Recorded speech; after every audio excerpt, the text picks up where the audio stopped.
கிறிஸ்துவுக்குள் மிகவும் பிரியமாக அழைக்கப்பெற்ற அன்பு சகோதர சகோதரிகள் உங்கள் யாவருக்கும் கிறிஸ்துவுக்குள்ளான அன்பின் வாழ்த்துக்களை தெரியப்படுத்திக் கொள்கிறேன். பிரியமானவர்களே, அடியான் சார்ந்திருக்கக்கூடிய சென்னை ஐக்கியத்தாருடைய அன்பு வாழ்த்துக்கள் உங்கள் அனைவருக்கும் தெரியப்படுத்திக் கொள்கிறேன்.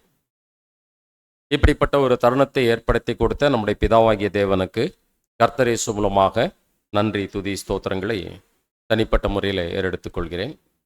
பிரியமானவர்களே, இன்றைய தினத்திலும் கூட நம்ம தெரிந்து கொண்டப்பட்ட ஒரு தலைப்பாகப்பட்டது தன்னடக்கத்தின் முக்கியத்துவம் என்ற தலைப்பின் கீழாக நம்ம பார்க்கக்கூடியவர்களாக இருக்கிறோம். இது ரீப்ரிண்ட்ஸ் ஆர்டிக்கல் தான். மொத்தம் இந்த நீதிமொழிகள் 25வது அதிகாரம் 28வது வசனத்தை கொண்டு சகோதரர் ஒரு 3 ஆர்டிக்கல் எழுதியிருக்கிறாங்க.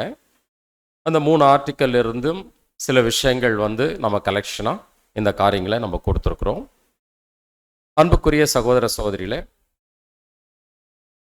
நம்முடைய ஆதார வசனத்தை நாம் வாசிச்சிடலாம்.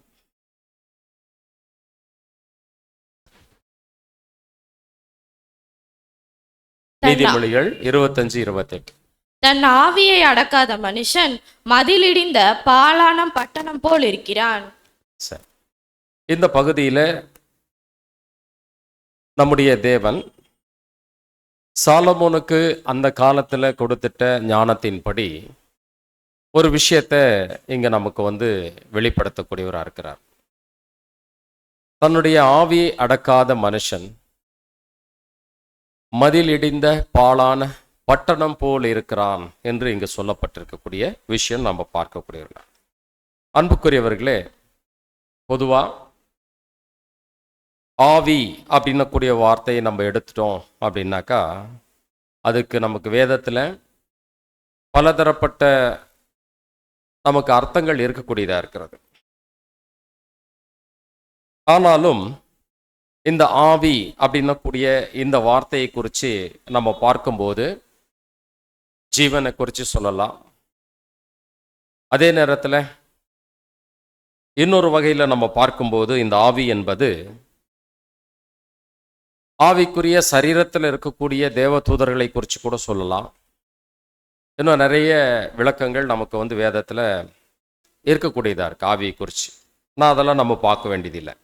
ஆனாலும் அன்புக்குரியவர்களே, நமக்கு நீதிமொழிகள் 25-28 சொல்லப்பட்டிருக்கக்கூடிய இந்த ஆவி என்பது இது சிந்தையை குறித்ததான விசேஷித்த வார்த்தையாக இங்கே பயன்படுத்தியிருக்கிறார் தேவன்.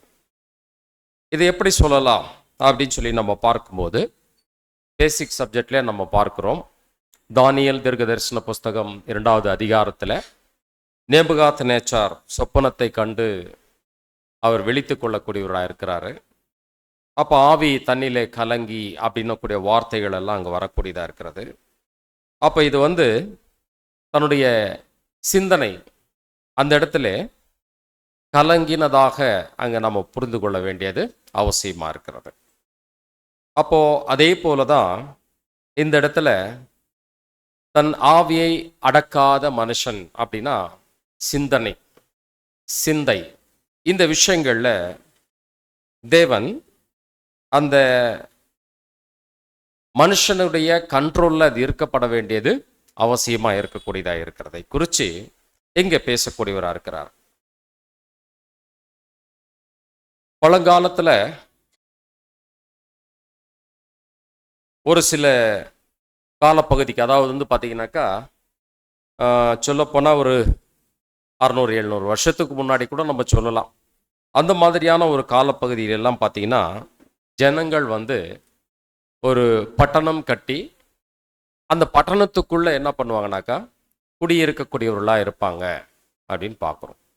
அது ஏன் அப்படிப்பட்டதான ஒரு காரியங்கள் செய்தார்கள் அப்படின்னு சொல்லி நம்ம பார்க்கும்போது, அந்த காலத்தில் ஜனங்கள் ஜலப்பிரளயத்துக்கு பிற்பாடு பலுகி பெருகி அங்கே வரும்போது அந்த பாபேல் கோபுரம் கட்டக்கூடிய அந்த வார்த்தைகள் அல்லது பாஷைகள் தாறுமாறானதுக்கு அப்புறமா குழுக்களாக பிரிஞ்சு என்ன பண்ணிட்டாங்கன்னா அவர்கள் தனித்தனியாக யார் யாருக்கு எங்கெங்க எப்படிப்பட்ட கிளைமேட், எப்படிப்பட்ட ஒரு சூழல் பிடிக்குமோ, எந்தெந்த பகுதியில் இருக்கக்கூடிய வளங்களை அவங்களுக்கு பிடிச்சிருந்ததோ அப்படி போய் அவங்க அந்தந்த பகுதியில் செட்டில் ஆயிட்டாங்க.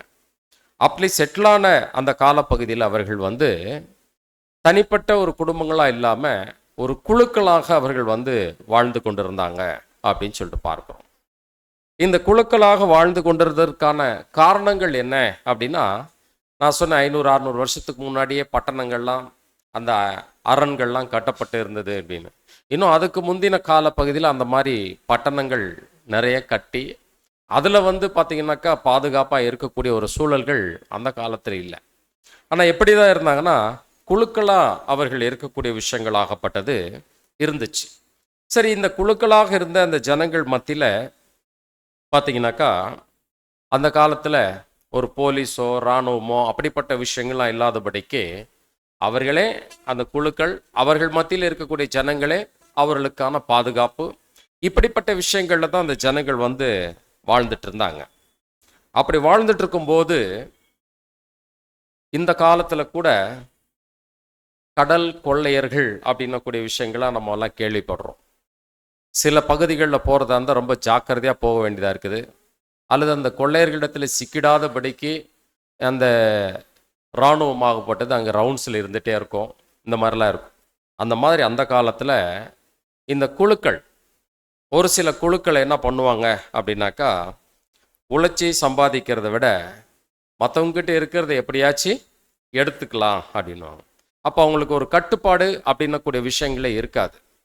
இந்த மாதிரியெல்லாம் இருக்கிறதுனால சரி, நமக்குன்னு ஒரு பாதுகாப்பான ஒரு மதில் சுவர் இருந்ததுன்னா, நம்ம இரவும் பகலும் இங்கே தூங்காமல் காத்துக்கிட்டு எந்த நேரத்தில் எந்த கூட்டம் வந்து நம்மளை கொள்ளையடிச்சிட்டு போதோ அப்படின்னக்கூடிய எண்ணங்கள் இல்லாமல் கொஞ்சம் தூங்கலாம் நிம்மதியாக.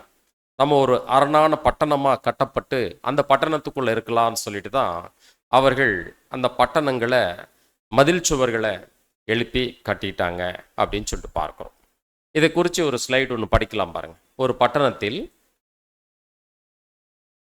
பட்டணத்தில் விசேஷமாக பழங்காலத்தில் ஒருவருக்கொருவர் நன்மைக்காகவும் பாதுகாப்பிற்காகவும் கூடி வாழ்வார்கள். கொள்ளையர்கள் கொள்ளையிட தயாராயிருப்பார்கள்.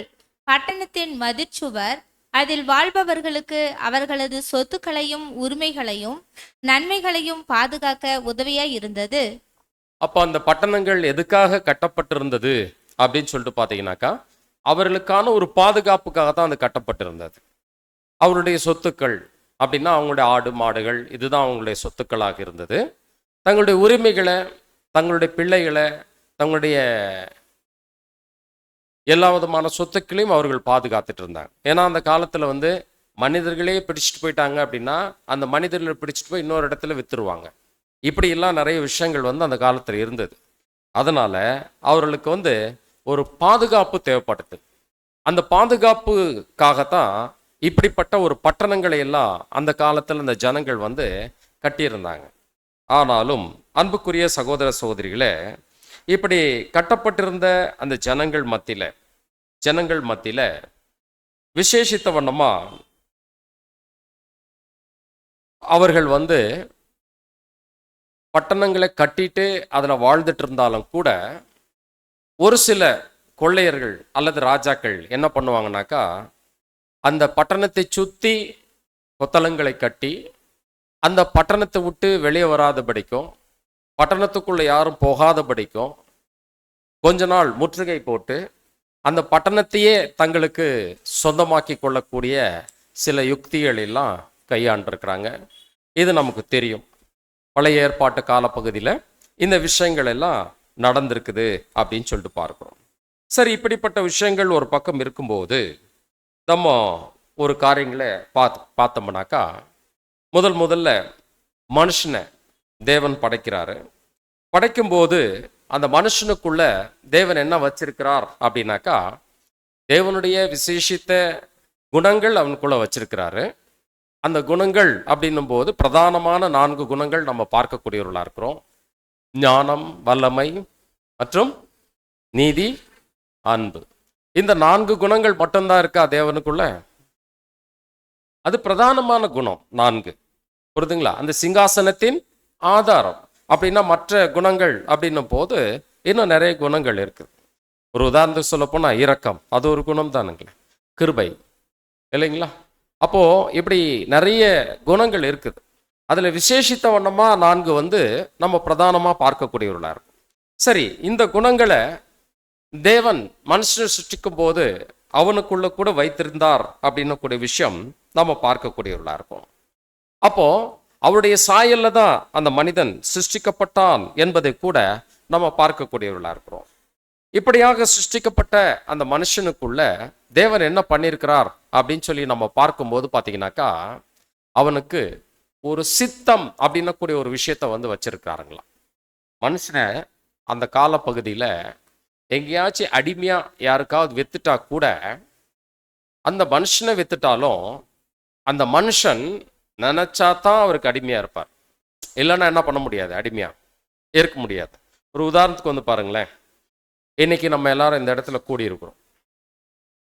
நம்மளை யாராவது பிடிச்சி இழுத்துட்டு கை காலெல்லாம் கட்டி உட்கார வச்சு நம்மளை கேட்க சொல்லியிருக்கிறாங்களா? இல்லை. இன்னைக்கு நம்ம நினைச்சா என்ன பண்ணலாம், இங்கே உட்காந்து கேட்கலாம். இல்லைன்னா என்ன பண்ணிடலாம், கிளம்பிடலாம், இல்லைங்களா? இல்லைன்னா வேற என்ன பண்ணலாம்? சரி, அவங்கவுங்க விருப்பமா என்ன வேணாலும் பண்ணலாம், இல்லைங்களா? அப்போ நமக்கு என்ன இருக்குன்னா சுயாதீனம் அப்படின்னக்கூடிய விஷயம் இருக்கு. ஆனா இந்த சுயாதீனம் அப்படின்னக்கூடிய விஷயங்களுக்கு அப்பாற்பட்டு தேவன் என்ன சொல்றார் அப்படின்னு சொல்லி நம்ம பார்க்கும்போது, அல்லது 7ஆம் தூதனுடைய எழுத்துக்களை நம்ம கவனிச்சு பார்க்கும்போது, அவனை படைக்கும் போதே தேவன் அவனை படைக்கும் போதே அவனுக்குள்ள அவர் சித்தத்தை என்ன பண்ணியிருக்காருன்னா வச்சிருக்கிறாருங்களாம். அந்த ஸ்லைடு கொஞ்சம் போடுங்க, 2வது ஸ்லைடு. இதே நோக்கத்திற்காகவே தேவன் மனிதனை படைக்கும்போது அவனுக்கு ஒரு சித்தத்தை கொடுத்து படைத்தார். பாருங்க, அவனுக்கு ஒரு சித்தத்தை கொடுத்து என்ன பண்ணியிருக்கிறாங்களா, படைச்சிருக்கு. அப்போ அந்த குணலட்சணம் மட்டும் இல்ல, அவருக்குள்ள அந்த ஆதாமுக்குள்ள தேவன் ஒரு சித்தத்தை கொடுத்து படைத்திருக்கிறார் அப்படின்னக்கூடிய விஷயம் நம்ம பார்க்கக்கூடியவர்களா இருக்கும். தொடர்ந்து படிங்க. அது மனிதனுக்கு தனது சிருஷ்டிகரின் சாயலின் ஒரு அம்சமாக இருக்கிறது. அந்த சித்தம் என்ன அப்படின்னு சொல்லிட்டு இங்க சொல்லும் போது, சிருஷ்டிகருடைய சாயலினுடைய ஒரு அம்சமா கூட அது இருக்குது அப்படின்னு சொல்லி சொல்றார். அந்த அம்சமா இருக்குது அப்படின்னு சொல்லி நம்ம பார்க்கும்போது, ஆதாம் அங்கே புசிக்க வேண்டாம் என்று விலக்கின விருஷகத்தின் கனி என்ன பண்ணிட்டாருன்னா புசிச்சாரு. அது நிமித்தமா அங்கு சாபமும் வாங்கிட்டாரு. இப்படியாக இருக்கக்கூடிய அந்த விஷயங்கள் குறித்து நம்ம கவனிச்சு பார்க்கும்போது, ஏவாள் தான் முதல்ல சாப்பிட்டாங்க. ஆதாம் என்ன பண்ணியிருக்க முடியும், தடுத்திருக்க முடியும். அடுத்து அந்த அம்மா சாப்பிட்டாங்க, இவருக்கு தெரியாம கூட சாப்பிட்டாங்கன்னு சொல்லலாம், இல்லைங்களா? இப்போ இவர் என்ன பண்ணியிருக்கலாம், சாப்பிடாம இருந்திருக்கலாம். இவரை யாராவது சாப்பிட சொல்லி கம்பல் பண்ணாங்களா அப்படின்னா நிச்சயமா இல்லை. அப்போ அந்த ஆதாமுக்குள்ள தேவ சித்தம் அப்படின்னக்கூடிய ஒரு விஷயமும் அங்கே அந்த மனிதனுக்கு சிருஷ்டிகனுடைய சாயல்ல ஒரு அம்சமா என்ன பண்ணியிருக்கிறார், ஆதாமுக்கு தேவன் கொடுத்திருந்தார். அப்ப என்ன பண்ணியிருக்கலாம் அப்படின்னு சொல்லி நம்ம பார்க்கும்போது, இதை சாப்பிடாமலே அவர் என்ன பண்ணியிருக்கலாம், உயிரோட இருந்திருக்கலாம். ஆனா நம்ம அதுக்கு ஒரு காரணம் சொல்றோம். அந்த அம்மா மேல வச்ச அன்புனால என்ன பண்ணிட்டாரு, அவரு சாப்பிட்டாரு அப்படின்னக்கூடிய விஷயங்கள் சொல்லக்கூடியவர்களா இருக்கிறோம். சரி, பரவாயில்ல, அது அப்படியே இருக்கட்டும். ஆனா நினைச்சா சாப்பிடாம என்ன பண்ணிருக்கலாம், அவரு இருந்திருக்கலாம் அப்படின்னக்கூடிய விஷயம் நம்ம பார்க்கக்கூடியவர்களா இருக்கும். சரி, இப்படிப்பட்ட ஒரு விஷயங்கள் ஒரு பக்கம் இருக்கும்போது, இங்க பாவத்துக்குள்ளாக விழுந்து போன இந்த மனுக்குலத்திலிருந்து தான் நம்ம எல்லாருமே என்ன பண்ணியிருக்கோம், அந்த சந்ததியா வந்திருக்கோம். இப்ப வந்திருக்கக்கூடிய நம்ம மத்தியில பாத்தீங்கன்னாக்கா, நம்மளை இந்த மனுக்குலத்தை ஒரு தன்னுடைய அந்த ஒரு பவருக்குள்ள வைத்திருக்கணும் அப்படின்னு சொல்லிட்டு தான் சத்ருவானவன் என்ன பண்றான்னா, பலவிதமான யுக்திகளை நம்ம மத்தியில கையாண்டுட்டு இருக்கான். அப்படி கையாளக்கூடிய காரியங்கள்ல பார்க்கும்போது பார்த்தீங்கன்னாக்கா, மனிதர்கள் அடிமை கொண்டு நடத்தக்கூடிய விஷயங்கள் கூட கொஞ்ச காலத்துக்கு முன்னாடியெல்லாம் இருந்தது அப்படின்னு சொல்லிட்டு நம்ம பார்க்கக்கூடியவர்களா இருக்கும். இப்படிப்பட்ட விஷயங்கள் ஒரு பக்கம் இருந்தாலும், அந்த அடிமைகளாக ஒப்பு கொடுத்தாலும் கூட அடிமையாக வேலை செய்வது என்பது அந்த ஒரு மனுஷன் இன்னொரு மனுஷனை வித்துட்டாலும் விற்கப்பட்ட மனுஷன் அடிமையா வேலை செய்யறது என்பது அவர் நினைச்சா மட்டும்தான் என்ன பண்ண முடியாங்க. இதை தான் அங்க சொல்ல வர்றார். ஒரு மனுஷனை இன்னொரு மனுஷன் கொண்டு போய் வித்துட்டா கூட அவர் நினைச்சாதான் அவர் என்ன பண்ண முடியும், அந்த வேலைகளை செய்ய முடியும். இதை தான் இங்க சொல்றாரு பாருங்க. பலவீனமான சரீரத்தை உடையவர்களாக தான் இருக்கிறோம். எப்படின்னா ஆதாம் விழுந்து போனதுனால அந்த சரீரம் முழுவதுமே எப்படிப்பட்ட ஒரு நிலைமைக்குள்ள வந்துருச்சுங்க, பலவீனமான ஒரு சரீரம் அங்கே இருக்கக்கூடியதா இருக்கு. வாசிக்கலாம்.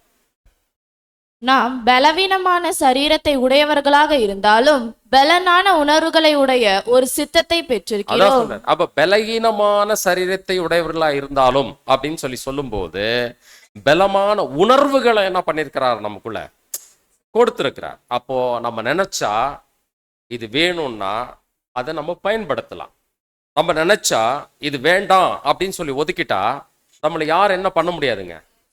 ஆமா, நான் மத்தியானம் சாப்பிடவே மாட்டேன் என்ன சூழல் இருந்தாலும் அப்படின்னு சொல்லி ஒரு முடிவு எடுத்தாச்சுனாக்கா மத்தியானம் என்ன செஞ்சிருக்கீங்கன்னு தெரியல, பட் ஆனாலும் என்ன பண்ணலாம், நீங்க தாராளமா சாப்பிடாம இருக்கலாம் இல்லைங்களா. இது யாருடைய விருப்பம் அப்படின்னா நம்முடைய விருப்பம். நம்ம தான் அதுக்கு என்ன பண்ண முடியும், முடிவெடுக்க முடியும் இல்லைங்களா. அப்போ இந்த விஷயத்தை அதான் சொல்றாரு, பலகீனமான சரீரம் தான், ஆனா உணர்வுகள் எப்படி இருக்குதுங்க, பலமா இருக்கக்கூடிய காரியங்களை இங்க நம்ம பார்க்கக்கூடியவர்களா இருக்கிறோம் அப்படின்னு சொல்லிட்டு பார்க்கிறோம். அப்போ இப்படி மற்றவர்களுக்கு அடிமைகளாக இருந்தாலும் கூட கீழ்ப்படிவது என்பது கூட அந்த உணர்வுகள் அடிப்படையில் அல்லது அந்த சித்தத்தின் அடிப்படையில் அந்த தேவன் என்ன பண்ணியிருக்காருன்னா நமக்குள்ள வச்சிருக்கிறாருங்களா. தொடர்ந்து வாசிங்க. மற்றவர்களுக்கு வெளிப்படையாக கீழ்ப்படியக்கூடிய நிலைமைக்கு கொண்டு வரப்பட்டாலும் கொண்டு வரப்படாமல் இருந்தாலும் நமது சித்தம் பலமுள்ளதாக இருக்கலாம். பாத்தீங்களா, அடிமையா இருந்தாலும் சரி கீழ்ப்படியக்கூடிய ஒரு நிலைமையில் இருந்தாலும் சரி என்ன சொல்றாருன்னா நமது சித்தம் பலமுள்ளதாக இருக்கலாம் அப்படின்னக்கூடிய விஷயம் எங்க நம்ம பார்க்கப்பட வேண்டியது அவசியமா இருக்கிறது அன்புக்குரிய சகோதர சகோதரிகளே. அப்போ இப்படிப்பட்ட ஒரு விஷயங்கள் இருந்தாலும் கூட பாருங்க, நம்முடைய சம்மதம் இல்லாம நம்மளை யாருமே என்ன பண்ண முடியாதுன்னா அவங்க சித்தத்துக்கு நம்மளை நடத்தவே முடியாது. அவங்க சித்தத்துக்கு நம்மளை என்ன பண்ண முடியாது, நடத்தவே முடியாதுங்களா. அப்படின்னா நமக்குள்ள இருக்கக்கூடிய அந்த சிந்தை உணர்வு அல்லது சித்தம் இது எப்படி இருக்குதுன்னா நமக்குள்ள ரொம்ப ஸ்ட்ராங்கா தேவன் வந்து கொடுத்துருக்கிறார். ஆனா அந்த ஸ்ட்ராங்கா கொடுத்துருக்கிறார் அப்படின்னக்கூடிய விஷயத்த நம்ம என்ன பண்ணணும், முதல்ல புரிஞ்சுக்கணும். அதுதான் இங்க வந்து சொல்ல வர்றார். நம்ம எப்படி வந்து ஒரு உணவு இது வேணும்னா வேணும், வேண்டான்னா வேண்டான்னு ஒரு முடிவு எடுக்கிறோமோ, அதே மாதிரி இது சத்தியம் இதான் சரின்னு சொல்லிட்டு நம்ம போறோமோ, அசத்தியம் அது வேண்டான்னு சொல்லி முடிவு எடுக்கிறோமோ, அந்த ஒரு விசேஷித்த உணர்வு நமக்குள்ள என்ன பண்ணியிருக்கிறாருங்களா தேவன் பலமா கொடுத்துருக்கிறாருங்களாம். சும்மா சாதாரணமா கொடுக்கல, பலமா அது கொடுத்துருக்கிறாருங்களாம். அப்போ நம்முடைய சரீரம் அடிமைப்படக்கூடியதாக அல்லது பலகீனப்படக்கூடியதா இருந்தாலும் கூட அந்த சித்தம் அல்லது சிந்தை அப்படின்னக்கூடிய விஷயத்த யாராலையும் அடிமைப்படுத்த முடியாது. இப்ப படிக்கலாம் பாருங்க அடுத்த ஸ்லைட். நமது சரீரம் அடிமைப்படுத்தப்பட்டு இருந்தாலும் நமது சித்தம் நமது சம்மதம் இல்லாமல் அடிமைப்படுத்தப்பட முடியாது. பாத்தீங்களா, அப்போ நமது சரீரம் அடிமைப்படுத்தப்பட்டு இருந்தாலும் நமது சித்தம் நமது சம்மதம் இல்லாமல் அடிமைப்படுத்தப்பட முடியாது. எந்த அளவுக்கு சொல்றாரு பாருங்க. அப்போ கர்த்தர் இயேசுவுக்கு நம்ம எல்லாருமே அவருடைய விலையேற பெற்ற ரத்தத்தினால நம்மளை வாங்கி இருக்கிறதுனால நம்ம எல்லாம் எப்படி இருக்கிறோம், இன்னைக்கு கர்த்தருக்கு எப்படி இருக்கிறோம், அடிமைகளா இருக்கும். உண்மையா சொல்ல போனா அவருடைய விலையேற பெற்ற ரத்தத்தினால நம்ம விலைக்கிரயமா வாங்கி இருக்கிறதுனால நம்ம என்ன பண்ணியிருக்கிறோம், அவருக்கு அடிமைகளா இருக்கும். இப்போ இந்த அடிமைகளா இருக்கிறோம் அப்படின்றதுனால தேவன் வந்து அல்லது நம்முடைய ஆண்டவராகிய இயேசு கிறிஸ்துவை கொண்டு நம்மளை அடிமை மாதிரியே ட்ரீட் பண்ணிட்டு இருக்காரா? நிச்சயமா இல்லை. அப்போ இப்ப பாருங்க, நம்ம ஒரு வகையில அடிமைகளா இருந்தாலும் கூட நம்முடைய சித்தத்தின்படி நடக்காதபடிக்கு அங்கே கர்த்தருடைய சித்தத்தின்படி நடப்பதற்கு நம்ம ஒப்பு கொடுக்கக்கூடியவர்களா இருக்கிறோம். அது ஏன் கர்த்தருடைய சித்தத்துக்கு ஒப்பு கொடுக்கக்கூடியவர்களா இருக்கிறோம் அப்படின்னக்கூடிய விஷயங்கள் நம்ம பார்க்கும்போது அது நன்மையும் பெரியுமான அவருடைய சரீரத்துக்கு ஒப்பான ஒரு சரீரத்தை கொடுக்குறேன்னு சொல்லி நம்மக்கிட்ட வாக்குத்தத்தம் பண்ணியிருக்கிறாரு. அதற்குரிய நன்மையான வழிகளில் நம்ம நடத்தக்கூடியவர்களாக இருக்கிறாங்க. அதனால என்ன பண்ணுறோன்னா அவருடைய சித்தத்துக்கு நம்ம என்ன பண்ணுறோம், ஒப்பு கொடுக்கக்கூடியவர்களாக இருக்கிறோம். ஆனால் பூமியில் ஏதோ ஒரு மனுஷன்கிட்ட ஒரு வேலை செய்யறதுக்காக நம்ம போயிருக்கிறோம் அப்படின்னாலும் கூட சொல்றார், நமது சரீரம் அடிமைப்படுத்தப்பட்டு இருந்தாலும் நமது சித்தம் நமது சம்மதம் இல்லாமல் அடிமைப்படுத்த முடியாது அப்படின்றார். அடுத்து சொல்றார், நமது சித்தம் என்பது நம்மிடமிருந்து எடுக்க முடியாத ஒன்றாக இருக்கிறது. பாருங்க, அப்போ இந்த வில் பவர் நம்ம கிட்ட இருந்து என்ன பண்ண முடியாதுங்களா, எடுக்கவே முடியாதுங்களா. ஒரு சின்ன குழந்தை இருந்ததுன்னா கூட அதுக்கு சாப்பாடு ஊட்டணும் அப்படின்னு சொல்லிட்டு பெற்றோர்கள் முயற்சி பண்ணுவாங்க. ஆனா அது சாப்பிடக்கூடாதுன்னு முடிவு பண்ணிச்சுன்னா நீங்க எப்படி ஊட்டினாலும் என்ன பண்ணிக்கிட்டே இருக்கும், அது துப்பிட்டே இருக்கும். ஆனா அது முடிவு பண்ணிச்சுன்னா என்ன பண்ணும், நல்லா சாப்பிடும். நேற்று நல்லா சாப்பிட்டது இன்னைக்கு சாப்பிடல, இப்படித்தான் சொல்லுவோம். ஆனா அது என்ன பண்ணுது, அதுக்குள்ள சித்தம். இது மனுக்குலத்துக்கு விசேஷித்த வண்ணமா அதான் சொல்றாரு, நம்மிடத்திலிருந்து எடுக்க முடியாத ஒன்றாக அது காணப்படக்கூடியதா இருக்கு. ஆனா இந்த விஷயம் நமக்குள்ள இருக்கிறதே நமக்கு கொஞ்சம் யோசிக்க வேண்டியதா இருக்குது. ஏன்னா அது உள்ள இருக்குது, ஆனா என்ன பண்ண முடியல, அதை புரிஞ்சுக்க முடியல இல்லைங்களா. சரி, ஆனா அது என்ன பண்ணப்பட வேண்டியதான், ஆனால் அது பாதுகாக்கப்பட வேண்டும். அது பாதுகாக்கப்படணும், அது பாதுகாக்கப்படணும். அதை நம்ம வித்துறக்கூடாது, அல்ல அதை அடிமைப்படுத்திடக்கூடாது. அதைத்தான் இங்க சொல்ல வர்றார். அப்படின்னா அது பாதுகாக்கப்பட வேண்டியதா ஒன்றா இருக்கிறது. அடுத்து அது சரி செய்யப்பட வேண்டியதாக இருக்கிறது. ஒருவேளை அது சரியில்லைன்னா அது என்ன பண்ணணுங்க, சரி செய்யப்பட வேண்டியதா இருக்கு. ஒருவேளை ரிப்பேர் ஆயிருந்தா என்ன பண்ணிக்கணும், அதை ரிப்பேர் பண்ணிக்கணும். அப்படிப்பட்ட ஒரு விஷயங்களை தான் இங்க சொல்றாரு. அது மட்டும் இல்ல, அடுத்து சொல்லும் போது பலவீனமான இடங்களில் அது பலப்படுத்தப்பட வேண்டியதாக இருக்கிறது. பாத்தீங்களா, அது பலகீனமான இடங்களில் அது என்ன பண்ணி ஆகணும், பலப்படுத்தணும். பலகீனமான இடங்கள்ல அப்படின்னாக்கா இது நமக்குன்னு சில பலகீனம் இருக்கும் இல்லைங்களா, சில பலகீனம் இருக்கும் இல்லைங்களா. சிலருக்கு உணவுல இருக்கலாம், அது சிலருக்கு என்னவா இருக்கலாம், டைம் ஆயிடுச்சுன்னா தூக்கம் வரலாம், அல்லது வேற ஏதாவது என்ன பண்ணலாம், ஒரு குழந்தைங்களை பார்த்த உடனே உருகி எல்லாத்தையும் விட்டுருவாங்க. சிலர் ஏதாவது ஒரு விஷயத்த சொல்லி தங்ககிட்ட அழுது புலம்பி கேட்டாங்கன்னா இறக்கப்பட்டு எல்லாத்தையும் என்ன பண்ணுவோம், ஏதோதோ ஒரு வகையில் என்ன இருக்குங்க, பலகீனம் இருக்கும். இதெல்லாம் நன்மையான விஷயங்களுக்கான பலகீனம் நான் சொல்லிட்டு இருக்கிறேன். இன்னும் நன்மை இல்லாத விஷயங்கள்லாம் நிறைய பலகீனங்கள் இருக்கக்கூடியதா இருக்குது. அதெல்லாம் நம்ம பேச வேண்டியதில்லை. அப்போ இங்க பலவீனமான இடங்களில் அது பலப்படுத்த வேண்டியதா இருக்கிறது அப்படின்னக்கூடிய விஷயம் நம்ம பார்க்கக்கூடியோம். அப்ப அன்புக்குரிய சகோதர சகோதரிகளே, ஆதாம் என்கிற மனுஷனை தேவன் படைச்சு அவருக்குள்ள தேவன் என்ன பண்ணியிருக்காருன்னா ஒரு உடன்படிக்கையை ஏற்படுத்தி, அந்த உடன்படிக்கையில் அவர் எப்படி இருந்திருக்கணும் அப்படின்னா பெல்லம் உள்ளவரா இருந்திருக்கணும். ஆனா என்ன ஆயிட்டார், அவரே பலகீனம் ஆயிட்டார். நம்ம தலைவர், நம்முடைய ஆதி தகப்பனே எப்படி ஆயிட்டாருங்க, பலகீனம் ஆயிட்டார். எப்படி சொல்ல முடியும், அவர் உடன்படிக்கை பண்ணாரா யாருக்கிட்டையாவது? ஆதாம் பாருங்க, வசனம் வாசிக்கலாம். ஓசியா 6வது அதிகாரம் 7வது வசனம். அவர்களோ ஆதாமை போல் உடன்படிக்கையை மீறி அங்கே எனக்கு விரோதமாய் துரோகம் பண்ணினார்கள். பாருங்க, ஆதாம் என்ன பண்ணியிருக்கிறாருங்க, தேவனோட உடன்படிக்கை பண்ணியிருக்கிறாரு. உடன்படிக்கை பண்ணியிருக்கிறாரு. என்ன மாதிரி உடன்படிக்கை பண்ணியிருப்பாரு சொல்லி நம்ம பார்க்கும்போது அங்கே தேவனுடைய வார்த்தைக்கு கீழ்ப்படுகிறேன்னு என்ன பண்ணியிருப்பார், அவரு சொல்லி உடன்படிக்கையை ஏற்படுத்தியிருப்பார். ஆனா என்ன பண்ணிடுறாரு, அங்க உடன்படிக்கைய மீறி அப்படின்னக்கூடிய விஷயம் நம்ம பார்க்கிறோம். அப்படி என்றால் ஆதாம் உடன்படிக்கையை மீறினார் அப்படின்னும் போது அவருடைய உடம்புக்குள்ள பிரவாத அணுக்களா இருந்த நம்மளும் என்ன பண்ணிட்டோம், அந்த உடன்படிக்கைய மீறிட்டோமா இல்லைங்களா.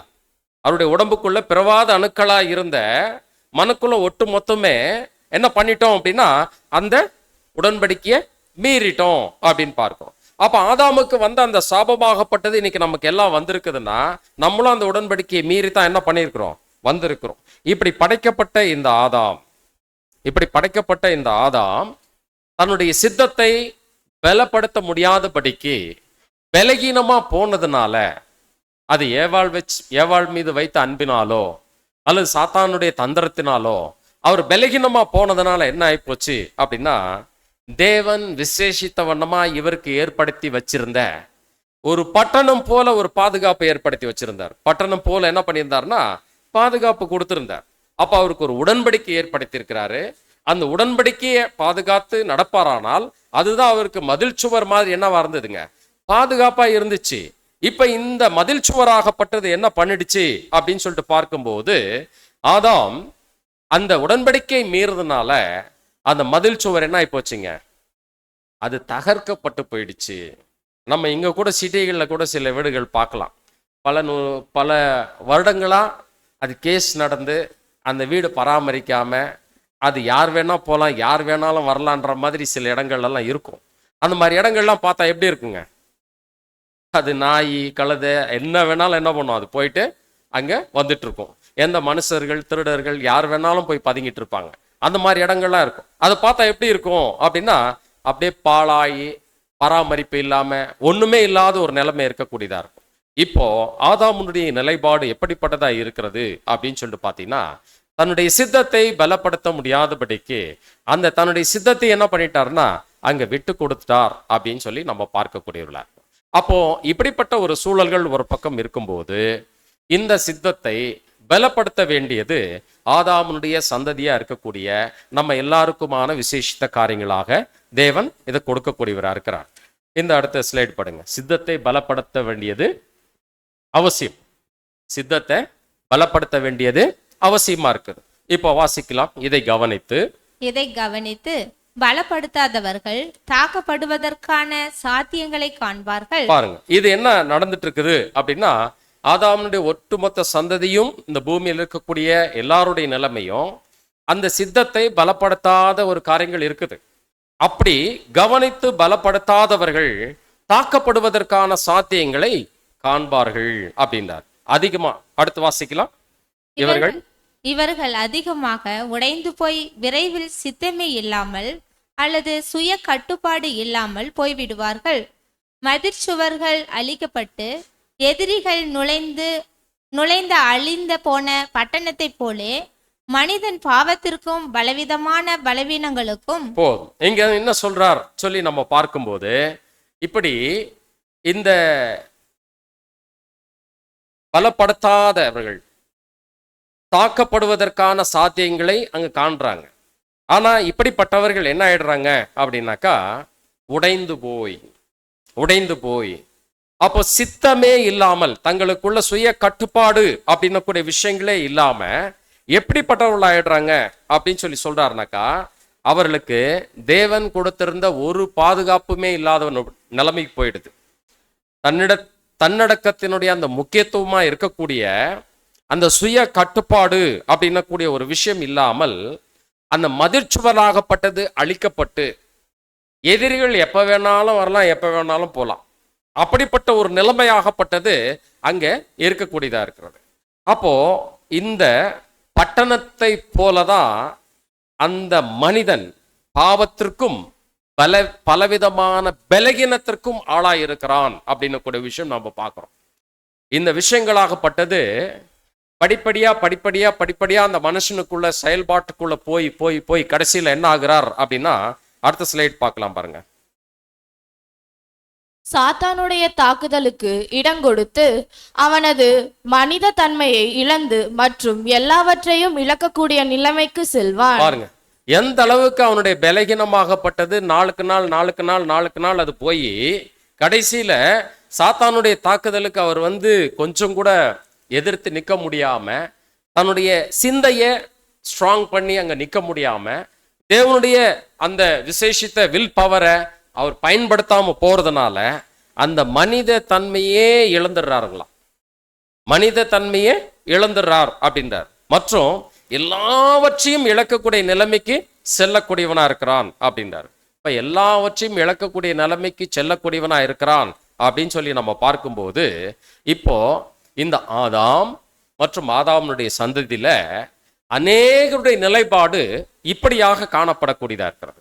அப்போ மதில் இடிந்த பட்டணம் போல அங்க இருக்கக்கூடியதா இருக்கு. அப்போ மதில் இடிந்த அந்த பட்டணம் எப்படி இருக்கும் அப்படின்னு சொல்லி பார்த்தீங்கன்னா, யார் வேணாலும் போலாம், யார் வேணாலும் வரலாம், அங்க என்ன வேணாலும் நடக்கலாம். அப்படிப்பட்ட ஒரு சூழல்களாகப்பட்டது அங்க இருக்கக்கூடியதா இருக்கு. அதனாலதான் நீதிமொழிகள் 25:28 சொல்லும் போது, தன் ஆவியை அடக்காத மனுஷன் மதிலிடிந்த பாழான பட்டணம் போல் இருக்கிறான் அப்படின்னு கூடிய வார்த்தை அங்கு கொடுக்கப்பட்டிருக்கிறது. அப்படி என்றால் இந்த மதிலிடிந்த பட்டணமாக தேவன் ஆதாம் அப்படின்னு கூடிய அந்த மனுஷனை முதல்ல பார்க்கிறார்.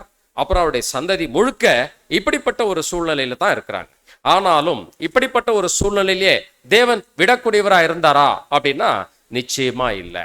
அப்ப இந்த மனுக்குலத்துக்கான ரெமெடி அப்படின்னு சொல்லிட்டு நம்ம பார்க்கும்போது, கர்த்தர் இயேசு மூலமாக அங்கே விசேஷித்த ஜீவனுக்குள் வருவதற்கான சரிநிகர் சமான விலை கொடுத்து அங்கு மீட்பின் திட்டத்தை தேவன் ஏற்படுத்தி வச்சிருக்கிறார். அப்படி ஏற்படுத்தி வைத்திருக்கக்கூடிய இந்த காரியங்களை நம்மளும் என்ன பண்றோம் அப்படின்னா, பட்டணங்கள் தோறும் போய் இந்த அறுவடையான வேலைகள் என்ன பண்ணிட்டு இருக்கோம், செய்துட்டு இருக்கிறோம். ஆனா எல்லாருமே ஏத்துக்கிறாங்களா?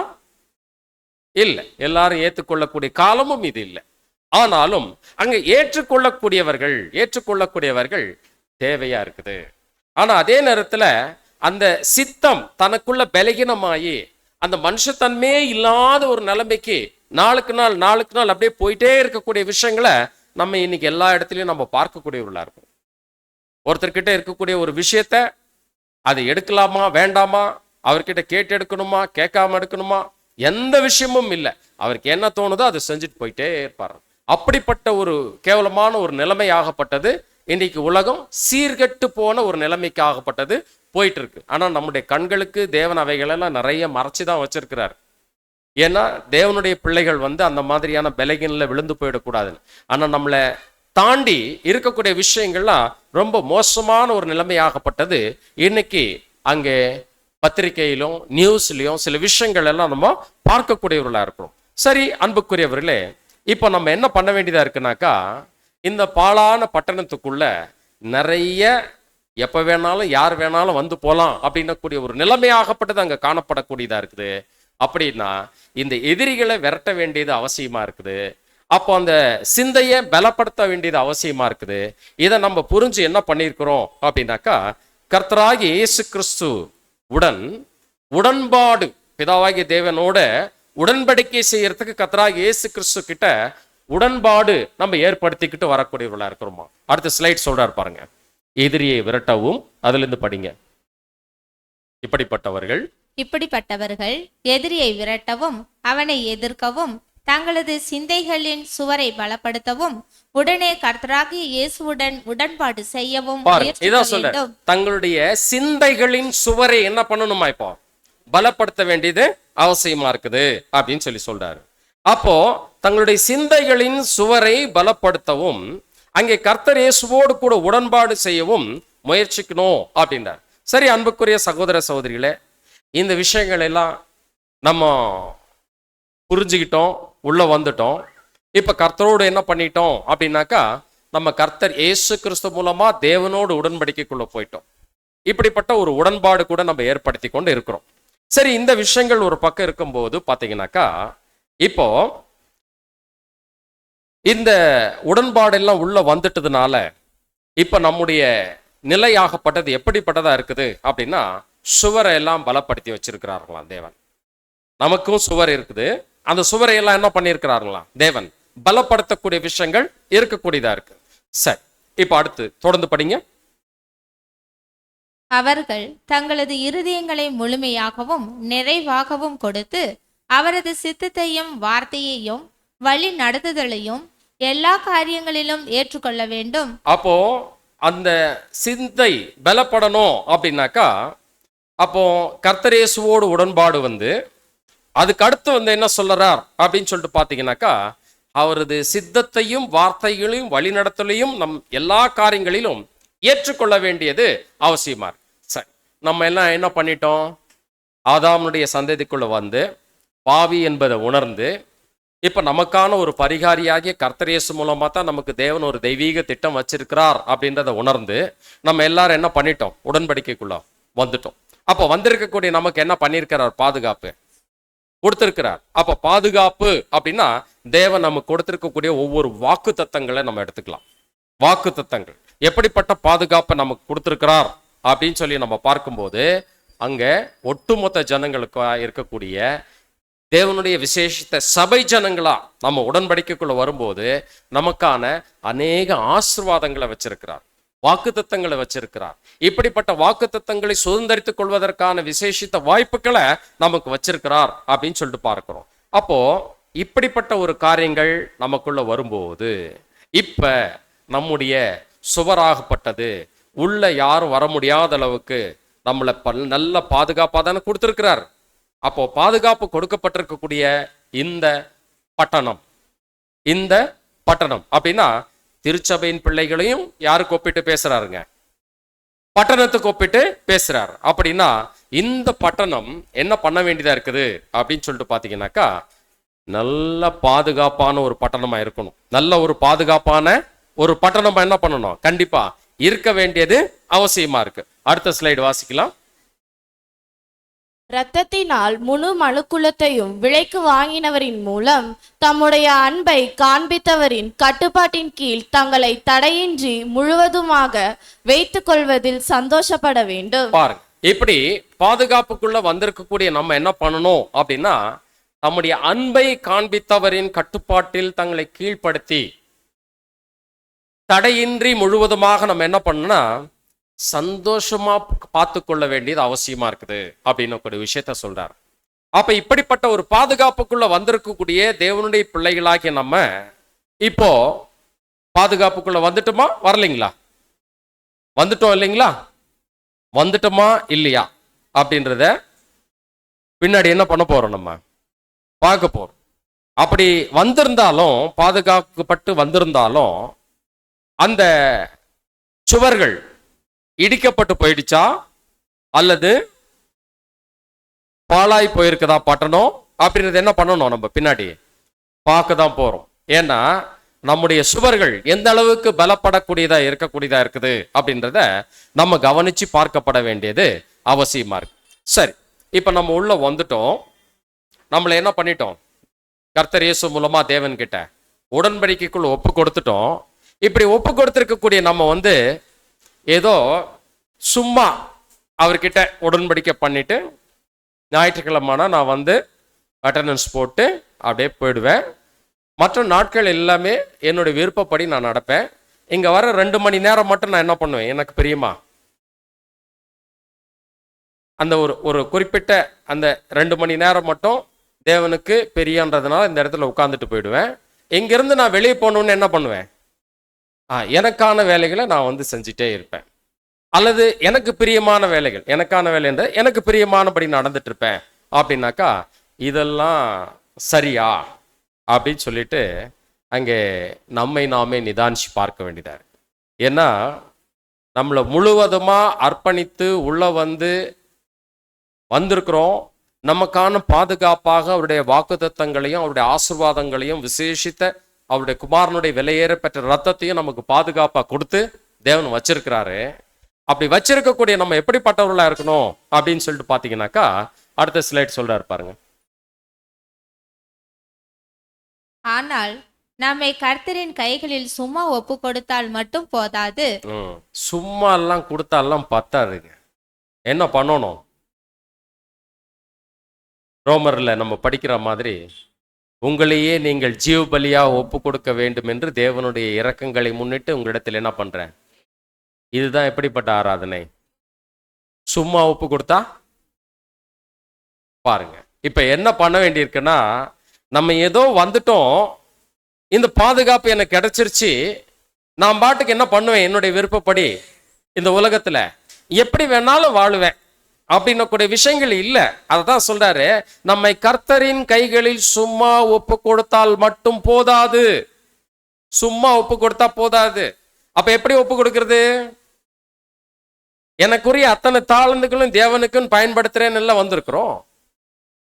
அப்படி பயன்படுத்துறோமா? நீ இதெல்லாம் செய்யறேன்னு சொல்லிட்டு தானே வந்த, இதெல்லாம் நீ செய்யறியா அப்படின்ட்டு என்ன பண்றாரு நம்ம கிட்ட தேவன்? இப்போ கேள்வி கேட்கிற மாதிரி இருக்குது இல்லைங்களா? அப்போ நமக்கு நாமே பதில் சொல்லிக்கலாம். இது யாரும் எங்கிட்ட சொல்ல வேண்டியதோ நான் உங்ககிட்ட சொல்ல வேண்டியதோ இல்லை. அப்போ என்ன சொல்றார் அப்படின்னு சொல்லிட்டு பாத்தீங்கன்னாக்கா, நம்முடைய நடத்தை, செய்கை, சிந்தை, பேச்சு எல்லாவற்றிலேயும் நம்ம எப்படிப்பட்டவர்களா இருக்கணும் அப்படின்னாக்கா கர்த்தருக்கு பிரியமானவர்களா இருக்க வேண்டியது அவசியமா இருக்கிறது. கர்த்தருக்கு பிரியமா இருக்க வேண்டியது அவசியமா இருக்குது. சங்கீதம் 37:5 மற்றும் 6 உன் வழியை கர்த்தருக்கு ஒப்புவித்து அவர் மேல் நம்பிக்கையாயிரு, அவரே காரியத்தை வாய்க்க பண்ணுவார். பாருங்க, இப்போ நம்முடைய வழி அப்படின்னு கூடிய விஷயங்கள் ஆகப்பட்டது சும்மா ஒப்பு கொடுத்துட்டு இருக்கிறது இல்ல. அப்ப கர்த்தருக்கு ஒப்புவித்து அவர் மேல் எப்படிப்பட்டவர்களா இருக்கணுமா?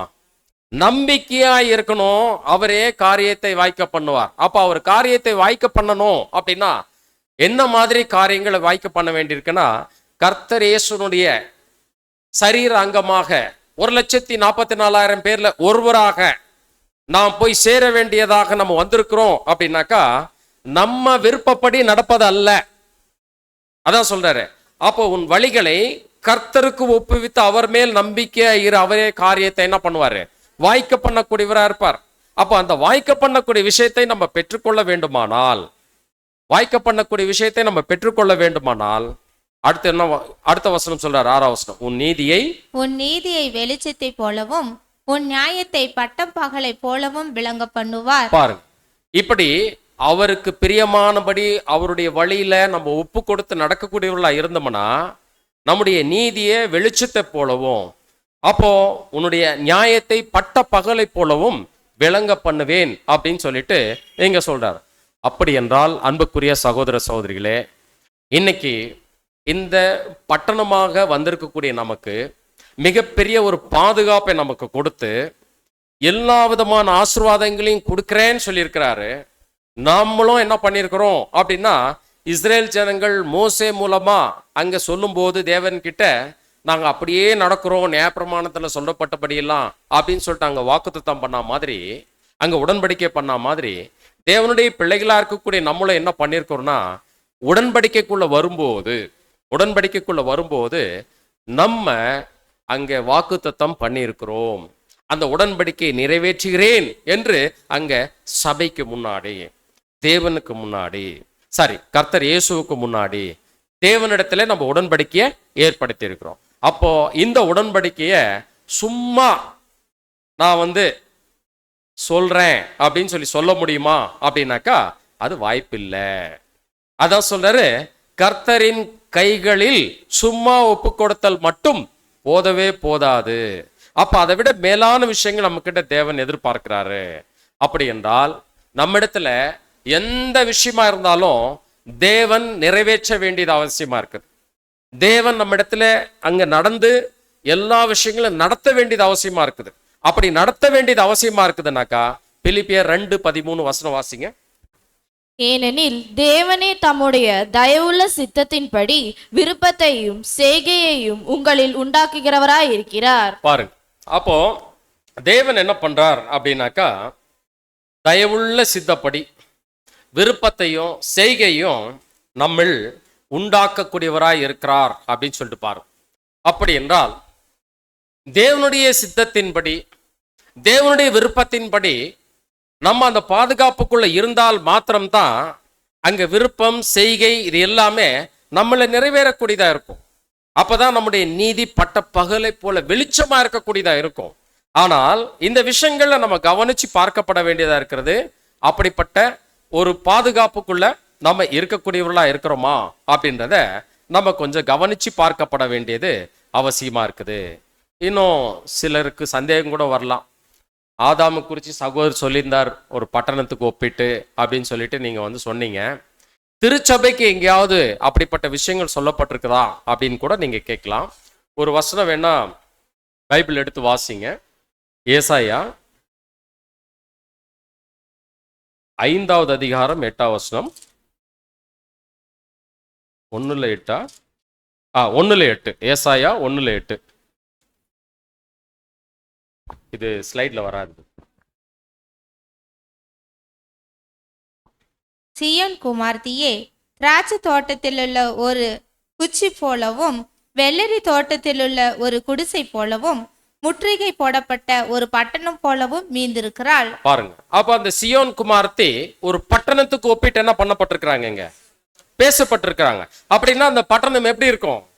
சுவர்கள் எல்லாம் அரணா இருந்துச்சுன்னா பாதுகாப்பா இருக்கும். அப்ப அந்த சுவர்கள் எல்லாம் அரணாக நம்ம மத்தியில தேவன் வந்து ஏற்படுத்தி வச்சிருக்கிறார் அப்படின்னும் போது, இப்போ தேவன் நமக்குள்ள அவருடைய சித்தத்தை நிறைவேற்ற வேண்டியதா இருக்குது அப்படின்னா, இப்ப நம்முடைய சித்தம் இல்லாம அவருடைய சித்தத்துக்கு நம்மள என்ன பண்ணணும்னா முற்றிலுமாக அங்க ஒப்பு கொடுக்க வேண்டியது அவசியமா இருக்கக்கூடியதா இருக்கிறது.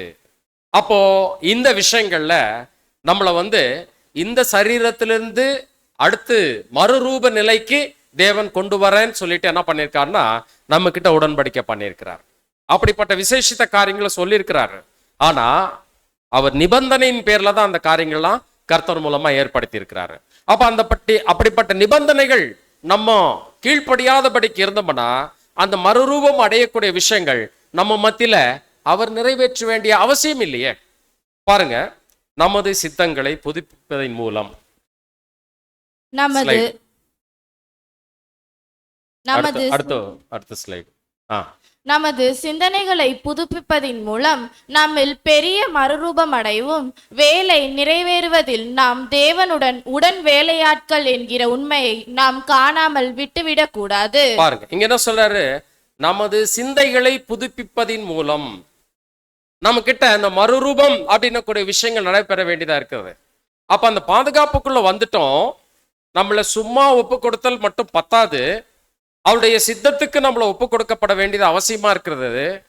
அப்போ தேவனுடன் அங்கே உடன் வேலையாட்கள் என்கிற ஒரு உண்மை அப்படின்னு கூட ஒரு விஷயத்த நம்ம புரிந்தவர்களா இருந்து அந்த உண்மையா நம்ம இருந்தோம் அப்படின்னா அந்த மறுரூபப்படுத்தி கர்த்தர் இயேசுனுடைய வலது பாரிசத்திலே உட்காரக்கூடிய விசேஷித்த ஸ்லாகியத்தை தேவன் வந்து நமக்கு வந்து அங்க கொடுத்திருக்கிறார் அப்படின்னு சொல்லிட்டு நம்ம பார்க்கிறோம். இப்படிப்பட்ட ஒரு உண்மையை நம்ம விட்டு விடக்கூடாது, மறந்துடக்கூடாது அப்படின்றாரு. ஏன் அதை மறந்துடுறோம், ஏன் அதை விட்டுறதுக்கான வாய்ப்பு இருக்குது அப்படின்னு சொல்லிட்டு பார்த்தீங்கன்னா நமக்கே பெரிய போராட்டம் இருக்குதுங்களாம். நமக்கே போராட்டம் இருக்குங்களாம். யாரோட? நம்மகிட்டயே போராட்டம் இருக்குதுங்களாம். பாருங்க, சகோதரர் சொல்றாரு, நம்முடன் போராடுவதே நமது பெரிய போராட்டமாக நம்மோட போராடுறதே நமக்கு பெரிய போராட்டமா இருக்குதுங்களாம். எப்படி? ஒரு விஷயத்தை செய்யலாம்னு யோசனை பண்ணா அது நன்மையா இருக்கும்னு நினைச்சிட்டு இன்னொரு 10 விஷயம் வரும், அதுக்கு ஆப்போசிட்டாவும் அல்லது அதுக்கு ஆதரவாகவும். என்ன பண்ணோம்? நம்மளால செய்யவே முடியாது, செயல்படுத்த முடியாது, இல்லைங்களா? இப்படி நமக்குள்ள என்ன இருக்குது அப்படின்னா நம்முடன் போராடுவதே நமது பெரிய போராட்டமா இருக்குது அப்படின்றார்.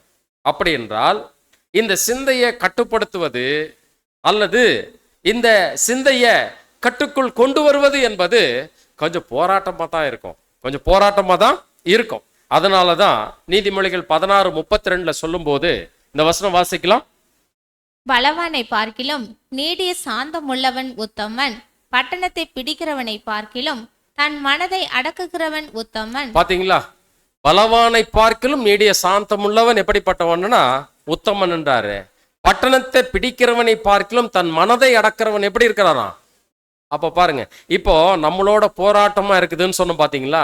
இந்த போராட்டம் நமக்குள்ளதான் இருக்கக்கூடியதா இருக்குது, நம்முடைய சிந்தைக்குள்ளதான் இருக்கக்கூடியதா இருக்கிறது. அப்போ இந்த மனதை அடக்கி தேவையில்லாத விஷயங்கள் காற்று மாதிரி அப்படியே அலைபாயக்கூடிய அந்த காரியங்கள் எல்லாம் நம்ம கண்ட்ரோல் பண்ணி என்ன பண்ண வேண்டியதா இருக்குனாக்கா ஒரு உத்தமன் அப்படின்னக்கூடிய ஒரு விஷயத்துக்குள்ள நம்ம வர வேண்டியது அவசியமா இருக்குது அப்படின்னு சொல்லிட்டு பார்க்கிறோம்.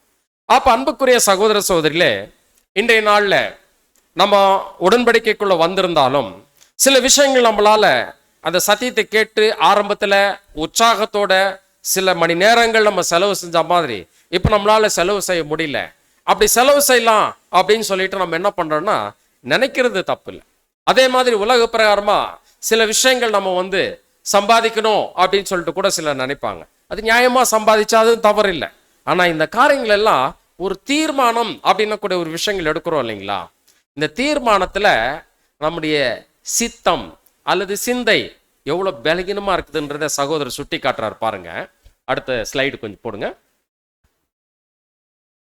தீர்மானிக்கப்பட்ட ஒரு வேறுபாடு உண்டு. சிலர் $10 லட்சம் பெற்றிருக்க வேண்டும் என்று விரும்புகிறார்கள். பாருங்க, சிலர் எப்படி நினைக்கிறாங்களாம், இது வந்து சம்பாதிக்கணும்னு நினைக்கிறார். அது ஒன்றும் தப்பு கிடையாது. அதான் சொல்றாரு, இது நேர்மையா சம்பாதிச்சா தவறும் இல்லை. அடுத்து என்ன சொல்றாரு?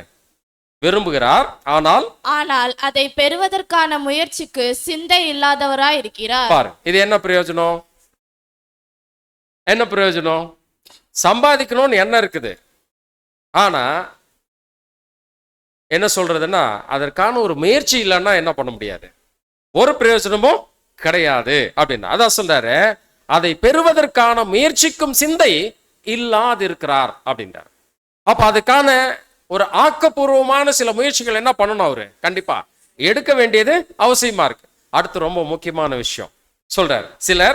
சிலர் காலையில் ஒரு குறிப்பிட்டப்பட்ட நேரத்தில் எழுந்திருக்க வேண்டும் என்று விரும்புகிறார்கள். பாரு, சிலர் என்ன நினைக்கிறோம், காலையில அதிகாலையில் எந்திரிச்சு தேவன் நினைக்க என்ன பண்ணணும், நம்ம செபிக்கணும், தேவன் நம்ம கிட்ட பேசணும், நம்மளும் அவரோட பேசணும் அப்படின்னு கூடிய ஒரு எண்ணம் நமக்குள்ள என்ன பண்ணோம் இருக்கும்.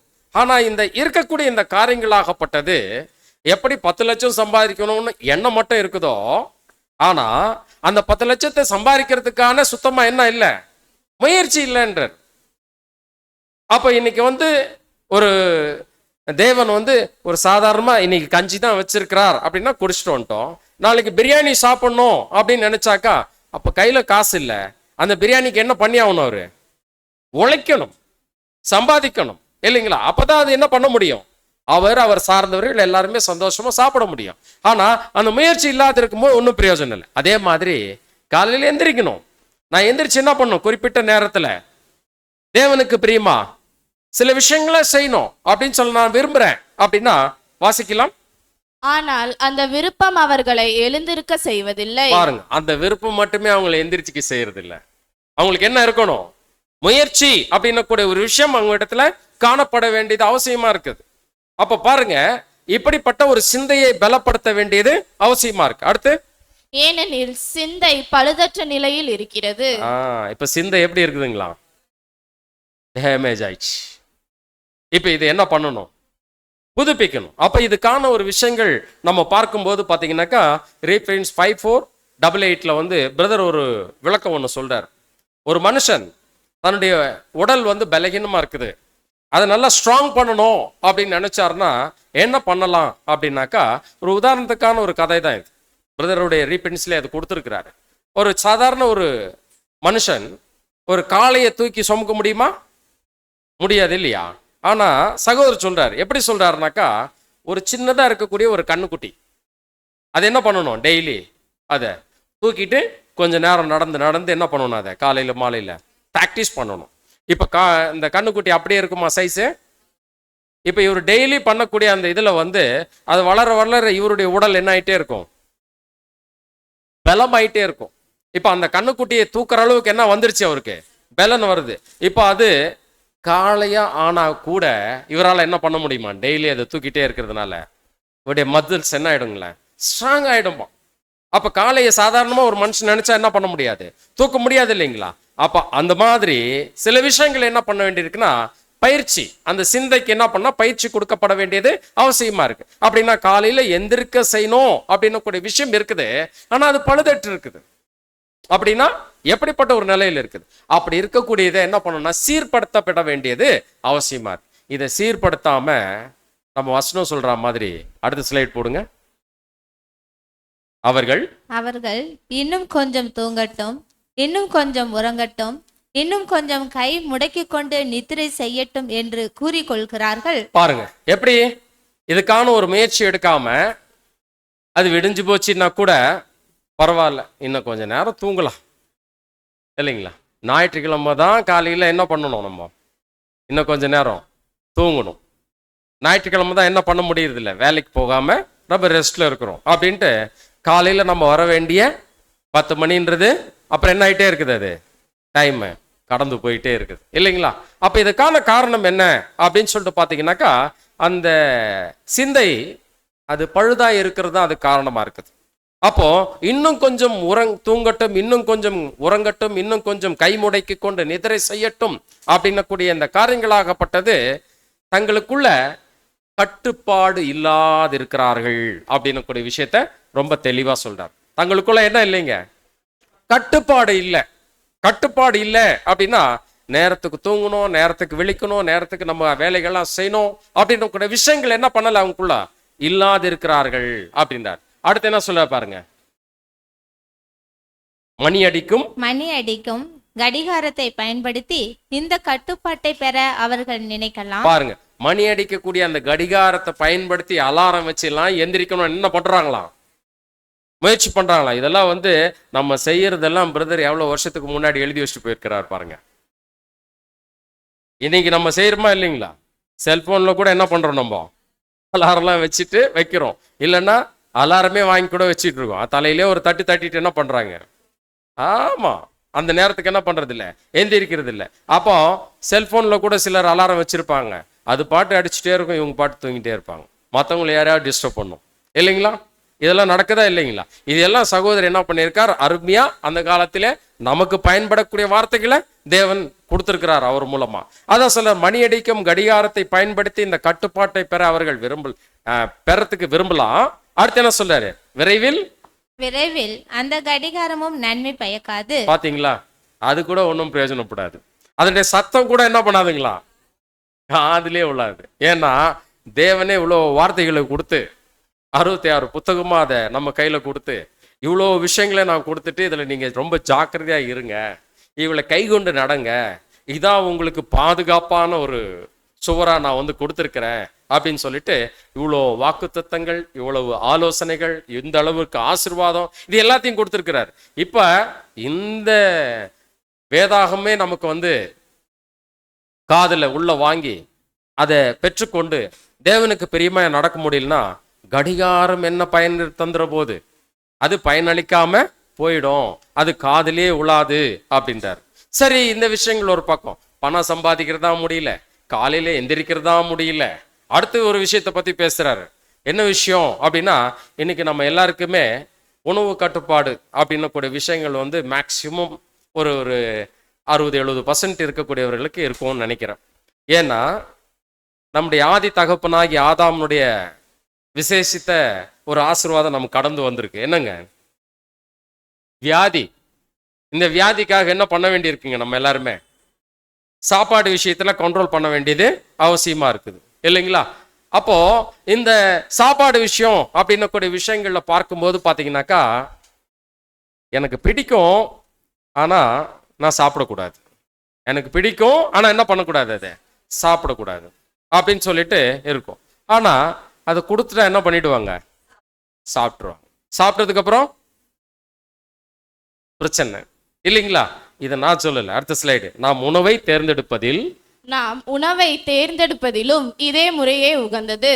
சிலர், இந்த உணவு எனக்கு ஒத்துக்கொள்ளாது என்பதை நான் அறிவேன், இது மேஜைக்கு வந்திருக்கிறது, மேலும் இது மற்றவர்களுக்கு ஏற்றதாக இருக்கும், இதை அசௌகரியம் இல்லாமல் நான் சாப்பிட முடியாது, ஆனால் இதை விரும்புகிறேன், இந்த உணவு மேஜைக்கு வரக்கூடாது என்று நான் விரும்புகிறேன் என்று கூறுவார்கள். இது செய்யாம இருந்தா நல்லா இருக்கும், ஒரு விருந்துக்கு போயிட்டோம் அது போடாம இருந்தா நல்லா இருக்கும் அப்படின்னு நினைப்பாங்க.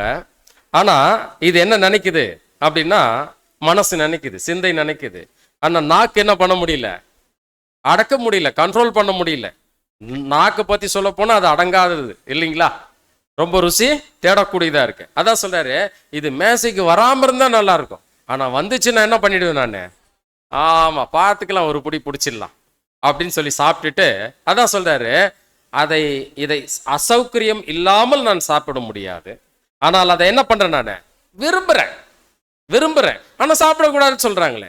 சுகர் பேஷண்டா இருப்பாங்க, ஆனா இது சாப்பிடக்கூடாது, சுகர் சம்பந்தப்பட்ட விஷயங்கள் அப்படின்னாக்கா, இல்லை இன்னைக்கு ஒரு நாளைக்கு என்ன பண்ணிக்கலாம், சாப்பிட்டுட்டு இன்னொரு மாத்திரை எக்ஸ்ட்ரா போட்டுக்கலாம். பிபி இருக்கும், அவங்களும் என்ன பண்ணுவாங்க, இதே விஷயங்கள் செய்வாங்க. பாருங்க, இதெல்லாம் இந்த காரியங்கள்லாம் விரும்புறாங்க இல்லைங்களா? இதை சாப்பிட்டதுனால என்ன நடக்குதுன்னு அடுத்து சொல்றாரு பாருங்க. ஏன்னா நான் சொல்றதை விட நீங்களே பார்த்துட்டீங்கன்னா நல்லா இருக்கும். இதெல்லாம் சொன்னா கஷ்டம் ஏற்படும், அதனாலதான் உங்க முன்னாடி ஸ்லைட்ல போட்டுறேன் நான். ஆகவே அவர் அதில் பங்கு பெற்று அதன் விளைவினால் கஷ்டப்படுவார்கள். உணவை பற்றிய விருப்பம் அவரிடம் உள்ளது, ஆனால் அதை சாப்பிட எதிர்க்கக்கூடிய சித்தம் அவரிடம் இல்லை. பாத்தீங்களா, அவர் அதுல பங்கு பெற்று அதனுடைய விளைவுனால என்ன பண்ணுவாங்க, பாத்தீங்களா எப்படிலாம் கஷ்டப்படுறாங்கன்ட்டு. சாப்பிட்டுட்டு அதிகமாக சாப்பிட்டுட்டு இதை சமைக்கிறதுக்காக என்ன பண்ணுவாங்க, வேற பாட்டில் ஐட்டம் வாங்கி என்ன பண்ணுவாங்க, குடிப்பாங்க இல்லைங்களா? அப்போ உணவை பற்றிய விருப்பம் அவரிடத்தில் என்ன பண்ணுது, இருக்குது. ஆனா அதை கட்டுப்படுத்த முடியலைங்க. இதுதான் பிரச்சனை. அதை என்ன பண்ண முடியல, கட்டுப்படுத்தவே முடியல. அவங்களாம் எவ்வளவு சாப்பிட்றாங்கிறது, அவங்களுக்கெல்லாம் நல்லா தான் இருக்கிறாங்க. நான் கொஞ்சோண்டு தான் சாப்பிட்டேன், ஆனா என்ன ஆகி போச்சு, உடம்புக்கு ஒத்துக்கல. நைட்டெல்லாம் தூக்கமே இல்லை. என்ன ஆகி போச்சுங்க, என்னால தூங்க முடியாத அளவுக்கு பாத்ரூமுக்கும் வீட்டுக்கு தான் நடந்துட்டு. இப்படிப்பட்ட ஒரு சூழல்லாம் ஏற்பட்டுருச்சு அப்படின்ட்டு என்ன பண்றாங்க, நிறைய பேர் புலம்புறாங்க இல்லைங்களா? அப்ப என்ன சொல்றாருன்னா, நமக்கு பிடிக்காது அப்படின்னக்கூடிய விஷயங்களை விட நம்முடைய உடலுக்கு ஒத்துக்காது அப்படின்னக்கூடிய காரியங்கள் வரும்போது நம்ம என்ன பண்ணணும், அதை கண்டிப்பா கட்டுப்பாடு அப்படின்னக்கூடிய விஷயம் வேணும். அப்ப பாருங்க, சாப்பாட்டுல இருந்து ஆரம்பிச்சு ஆவிக்குரிய உணவு வரைக்கும் நம்ம எது தேவை எது தேவையில்லைன்னு என்ன பண்ணணும், இப்போ முடிவு பண்ணோம். அப்படின்னா தன்னுடைய ஆவியை அடக்காத மனுஷன் மதிலிருந்த பட்டணம் போல் இருக்கிறான் அப்படின்னா, இது ஏதோ சிரிப்புக்காக பிரதர் எழுதல, அல்லது நான் சிரிக்க வைக்கணுன்றதுக்காக இந்த விஷயத்தை கொண்டு வந்தும் கொடுக்கல. ஆனா சிந்திக்கணும் அன்புக்குரிய சகோதர சகோதரிகளே, நம்ம எவ்வளவு பலகீனமா இருக்கக்கூடியவர்களா இருக்கிறோம். இந்த பட்டணத்துக்குள்ள வந்ததுக்கு அப்புறம் கூட, சிறு பட்டணத்துக்குள்ள வந்ததுக்கு அப்புறம் கூட எவ்வளவு பலகீனமா இருக்கிறோம் அப்படின்றத இங்க அழகா அருமையா சகோதரர் அங்க சுட்டி காட்டுறார். அதான் சொல்றாரு, அதை சாப்பிட எதிர்க்கக்கூடிய சித்தம் அவர்கிட்ட என்ன பண்ணல, இல்லாது இருக்குதுங்களாம். பாருங்க, வடிங்க. கஷ்டப்படுகிறார், உணவை பற்றிய கஷ்டப்படுவார், உணவை பற்றிய விருப்பம் அவரிடம் உள்ளது, ஆனால் அதை சாப்பிட எதிர்க்கக்கூடிய சித்தம் அவரிடம் இல்லை. பாத்தீங்களா? அதான் சொல்றாரு, அந்த உணவை சாப்பிடக்கூடாது அப்படின்னு சொல்லிட்டு எதிர்க்கக்கூடிய அளவிற்கு அவர்கிட்ட சித்தம் இல்லை, பலகீனமா இருக்குது அப்படின்றார். அப்ப தேவன் படைச்சிட்ட அந்த சித்தம் என்ன ஆகி போச்சு, இப்போ ரிப்பேர் ஆகி கிடக்குது. அதை சரி பண்ணணும் இல்லைங்களா? அப்ப அதை சரி பண்ணா மட்டும்தான் இந்த சாப்பாட்டில இருந்தே நம்ம ஒவ்வொரு படியா மற்ற விஷயங்கள்லாம் செய்ய முடியும். அதான் சொல்றாரு, இதுக்கு என்ன வழி அப்படின்னாக்கா சொல்றாரு, தனக்கு கேடு விளைவிக்க கூடிய உணவை சாப்பிடாமல் இருப்பதே சரியான செயலாகும். இதுக்கெல்லாம் ரொம்ப எல்லாம் யோசிக்காதீங்க. இதுக்கு ரெமெடினாக்கா உடனே வேற ஒரு மாத்திரை போடுங்க, வேற டாக்டர் பாடுங்க அப்படிலாம் சொல்ல. உங்களுக்கு ஒத்துக்கலையா, சாப்பிடாதீங்கன்ட்டு, இவ்வளவுதான் விஷயம். அப்ப சாப்பிடாமல் இருப்பதே சரியான செயலாகும். ஆனா அடுத்து என்ன சொல்றார், மற்றவர்கள் அதை விரும்பி சாப்பிடக்கூடியதாக இருக்கலாம். மற்றவங்க அதை விரும்பி சாப்பிடக்கூடியதா இருக்கலாம், நீங்க சாப்பிட்டு நீங்க கஷ்டப்படாதீங்கன்னு தான் சகோதரர் சொல்றாரு. அப்ப இந்த அளவிற்கு நமக்குள்ள என்ன இருக்கணும் அப்படின்னா, ஒரு தீர்மானம் எடுக்கக்கூடிய அளவிற்கு நமக்குள்ள தேவ சித்தத்தை நம்ம செய்யக்கூடியவர்களாக, நாம் அடிமைப்பட்டவர்களா இருந்தாலும் கூட நம்முடைய சிந்தை அடிமைப்படல. நமக்கு வேணும்னா தான் இந்த விஷயத்தை செய்ய முடியும், வேணும்னா நம்ம வேண்டாம் தான். அப்படிப்பட்ட ஒரு முடிவு எடுக்கக்கூடிய அளவிற்கு தேவன் நமக்குள்ள விசேஷித்த பலத்தை நமக்கு கொடுத்திருக்கிறத நம்ம புரிந்து கொள்ள வேண்டியது அவசியமா இருக்கிறது. சிலர் என்ன பண்ணுவாங்க அப்படின்னு சொல்லிட்டு பாத்தீங்கன்னாக்கா, சில விஷயங்கள் சத்தியத்துல ஒரு தெளிவான ஒரு வளர்ச்சி இல்லாத இருக்கக்கூடிய ஒரு சூழ்நிலையில, அல்லது சத்தியத்துக்குள்ள வர முடியாத இருக்கக்கூடிய ஒரு சூழ்நிலையில, அல்லது வராதிருந்த ஒரு சூழ்நிலையில என்ன பண்ணுவாங்கன்னா, சில தீர்மானங்களை எடுத்திருப்பாங்க. சரியான புரிதல் இல்லாம சில தீர்மானங்களை எடுத்திருப்பாங்க. அது ரொம்ப பிடிவாதமானது அல்ல அப்படின்றாங்க. அது ரொம்ப அடுத்த ஸ்லைட் போடுங்க. ஒரு உறுதியான தீர்மானம் பிடிவாதமானது அல்ல அப்படின்னு சொல்றாரு. அதோ இல்லையோ, சரி, ரைட், ஓகே. அது பிடிவாதமானது அல்ல அப்படின்றார். சரி, அப்படிப்பட்ட விஷயங்கள் ஒரு பக்கம் இருக்கும்போது நம்ம என்ன பண்ண வேண்டியதா இருக்கிறது அப்படின்னாக்கா, மாம்சக்குத்துக்குரியது எவை அப்படின்னக்கூடிய விஷயத்தை என்ன பண்ணணும் அப்படின்னா நம்ம தெரிஞ்சிருக்கணும். அந்த ஸ்லைடு இருக்கு பாருங்க, மாம்சத்துக்குரியவைகள் எவை என்பதையும் போடுங்க, வாசிங்க சகோதரி. மாமிசத்துக்குரியவைகள் எவை என்பதையும், தேவனுடைய பரிசுத்த சிந்தனைக்குரியவைகள் பரிசுத்த ஆவிக்குரியவைகள் எவை என்பதையும் குறிப்பாக வேதாகமம் நமக்கு கூறுகிறது. பாத்தீங்களா, ரொம்ப தெளிவா சொல்லிட்டாரு. மாம்சத்துக்குரியதெல்லாம் என்னன்றது நமக்கு ரொம்ப தெளிவா சொல்லியிருக்கிறாரு. தேவனுடைய பரிசுத்த சிந்தனைக்குரியவைகள்லாம் எவைகள் என்பதை ரொம்ப தெளிவா சொல்லியிருக்கிறாரு. கலாத்தியர் நம்ம வாசிக்கும் போது மாம்சத்துக்குரியவைகள் எத்தனை இருக்குதுங்க, அது 17 இருக்குது இல்லைங்களா? ஆவியின் கனியோ அப்படின்னு சொல்லிட்டு ஒரு கனிக்குள்ள எத்தனை இருக்குதுங்க குணலட்சணம்? 9 குணலட்சணம். அப்ப இது தெரியுது இல்லைங்களா? மாம்சத்துக்குரியவள் எவை, ஆவிக்குரியவைகள் எவை அப்படின்னு சொல்லிட்டு பார்க்கிறோம். அப்போ இந்த மாதிரி ஒரு சூழல்கள் நமக்குள்ள இருக்கும்போது எப்படிப்பட்ட பரிசுத்த பண்புகளை நம்ம உடையவர்களா இருக்க வேண்டும் என்பதை அங்க நமக்கு கூறக்கூடிய விஷயங்கள் நம்ம பார்க்கிறோம். அன்புக்குரிய சகோதர சகோதரிகளே, அதுல என்ன இருக்கக்கூடாதுன்றாரு. தொடர்ந்து வாசிங்க. எப்படிப்பட்ட பரிசுத்த பண்புகளை நாம் உடையவர்களா இருக்க வேண்டும் என்பதையும் அது கூறுகிறது. நாம் கோபத்தையும் குரோகத்தையும் பகையையும் கசப்பையும் மூர்க்கத்தையும் தொடர்ந்து போடுங்க. சண்டையையும் ஒதுக்கி தள்ள வேண்டும் என்றும், சாந்தம், தயவு, பொறுமை, நீடிய பொறுமை, சகோதர சிநேகம் மற்றும் அன்பு ஆகியவைகளை தரித்து கொள்ள வேண்டும் என்பதையும் அது நமக்கு கூறுகிறது. பாத்தீங்களா? அப்ப மாம்சத்துக்குரிய காரியங்கள் இதுல எது இருக்குதுன்றத நான் பிரிச்சு சொல்ல வேண்டிய அவசியமே இல்லை. ஏன்னா எல்லாமே உங்களுக்கு தெரியும் இல்லைங்களா? ஆவிக்குரிய விஷயங்கள் எது இருக்குது அப்படின்றது அதுவும் நான் சொல்ல வேண்டியது இல்லை. ஏன்னா எல்லாமே உங்களுக்கு முன்னாடி என்ன பண்ணியாச்சு, ஸ்லைட்ல கொண்டு வந்தாச்சு.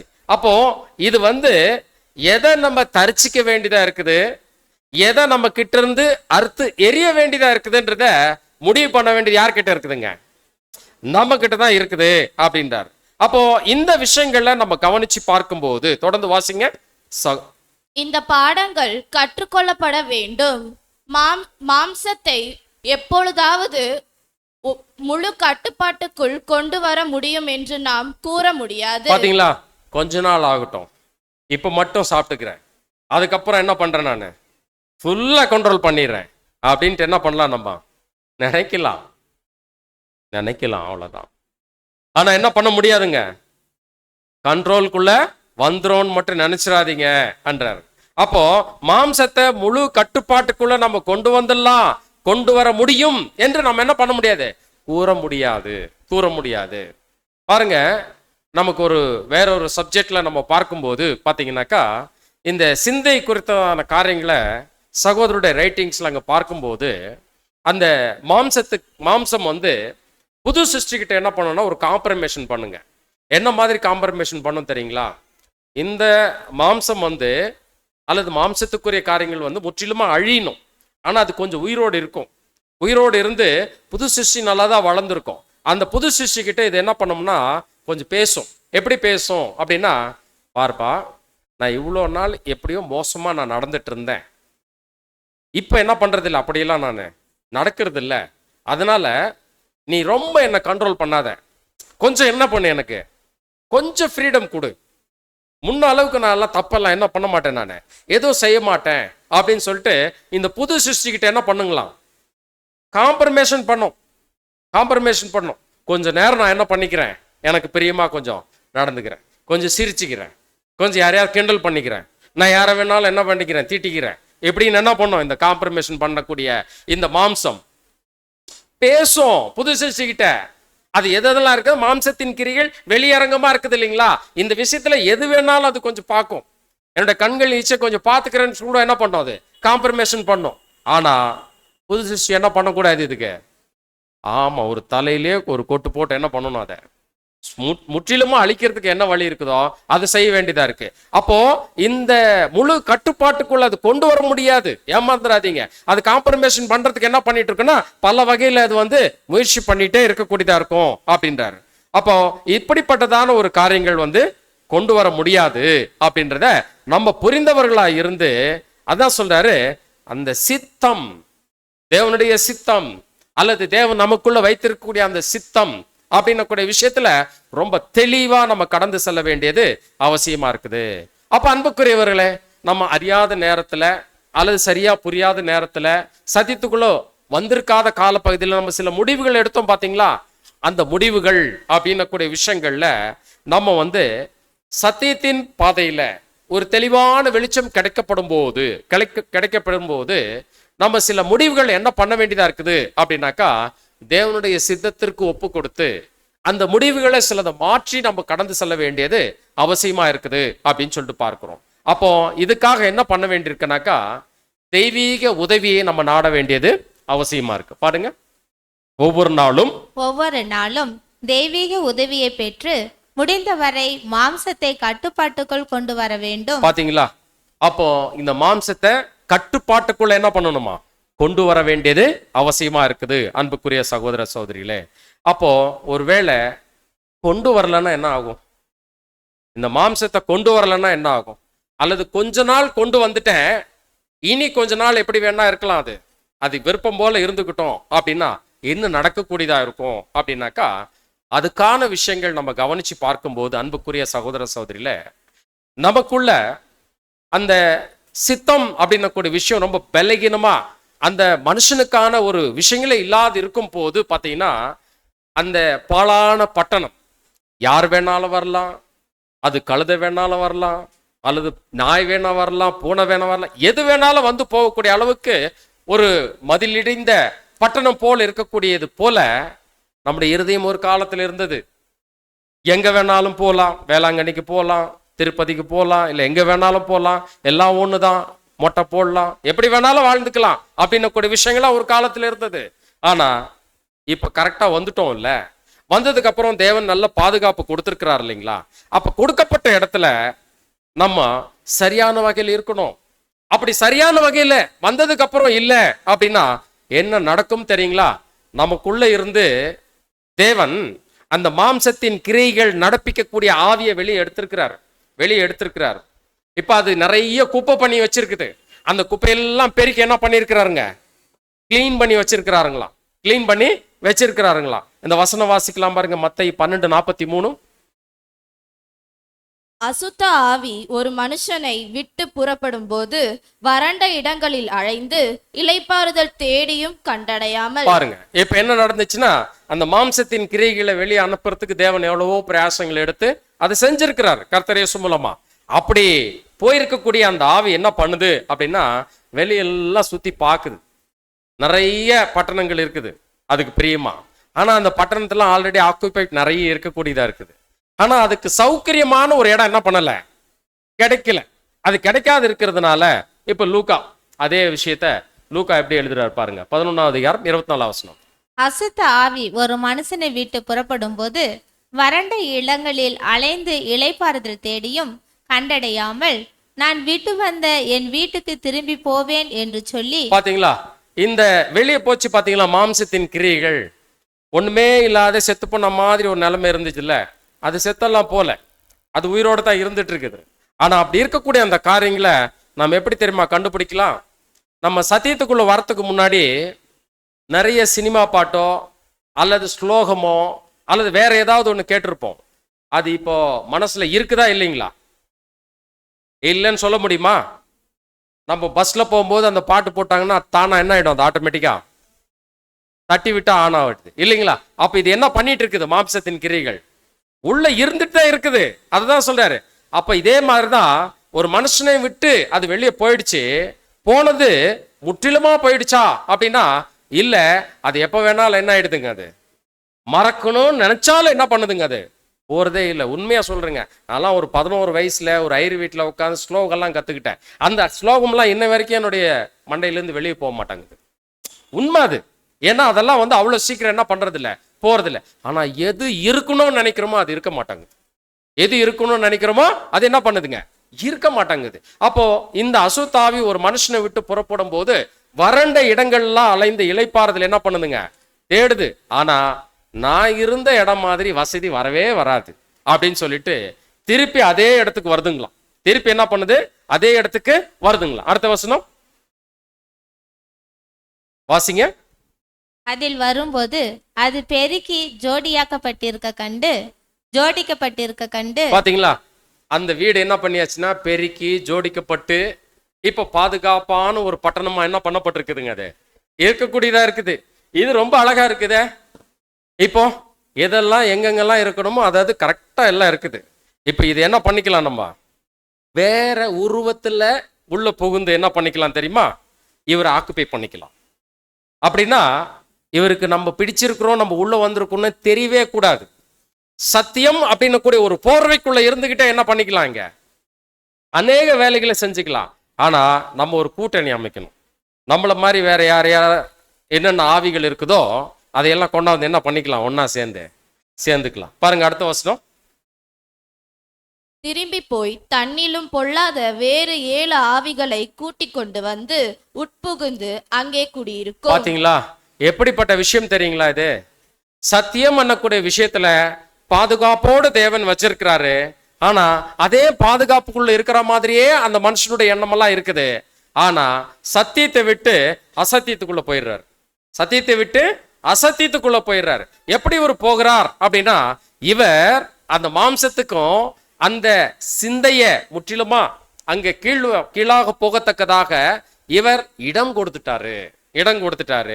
இவருக்குள்ள என்ன ஆயிப்போச்சுன்னா, பொல்லாத வேறு 7 ஆவிகள் கூட்டிக் கொண்டு வந்து உட்புகுந்து அங்க என்ன பண்ணுதுங்களா, குடி இருக்குது. ஆனா குடி இருக்கிறது இவரால புரிஞ்சுக்க முடியல. மற்றவங்க கிட்ட பேசும்போதெல்லாம் எப்படிதான் பேசுறாரு தெரியுங்களா? தான் வந்து சத்தியத்திலே நிலைச்சு நிக்கிற மாதிரி நிறைய வசனங்களுக்கு விகற்பமா பதில் சொல்லக்கூடியவரா இருக்கிறார். மாற்றா பதில் சொல்லக்கூடியவரா இருக்கிறார். அப்ப 7ஆம் தூதனுடைய எழுத்துக்கள்லயே தூக்கி ஓர வச்சக்கூடிய ஒரு நிலைமை கூட போகக்கூடியவரா இருப்பார். 7ஆம் தூதனுடைய எழுத்துக்களே தூக்கி ஓரம் வச்சுட்டு தேவனுக்கு பிரியமில்லாத விஷயங்களை யோசிக்கக்கூடியவர்களா மாறிடுவார். இப்படிப்பட்ட காரியங்களுக்குள்ள போகும்போது அந்த 7 ஆவிகள் உள்ள புகுந்ததுன்னா அந்த மனுஷனுடைய நிலைமை எப்படி இருக்கும்? ரொம்ப பொறுமையா இருக்கிற மாதிரி இருக்கும், ரொம்ப சாந்தமா இருக்கிற மாதிரி இருக்கும். ஏன்னா வேஷம் வேற போட்டுட்டு வந்திருக்கு அந்த ஆவிகள். முன்ன இருந்த ஆவிகள் மாதிரி எல்லாம் கிடையாது. அது திருப்பதி போய் மொட்டை போடணும், வேளாங்கண்ணி போயிட்டு அங்க போய் மொட்டை போடணும், அந்த மாதிரி ஆவி இல்லை. இது நமக்குள்ளே இருந்து கலகம் செய்யக்கூடிய ஆவியாக இது மாறக்கூடியதா இருக்கும்.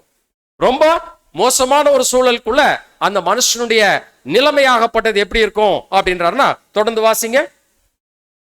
அங்கே குடியிருக்கும். அப்பொழுது அந்த மனுஷனுடைய முன்னிலைமையிலும் அவன் பின்னிலைமை அதிக கேடுள்ளதா இருக்கும் என்றார். பாருங்க அன்புக்குரிய சகோதர சகோதரியில, அந்த மனுஷனுடைய நிலைமை முன்ன விட ரொம்ப மோசமான நிலைமைக்கு அங்க இருக்கக்கூடியதா இருக்கும் அப்படின்னு சொல்லிட்டு பார்க்கும்.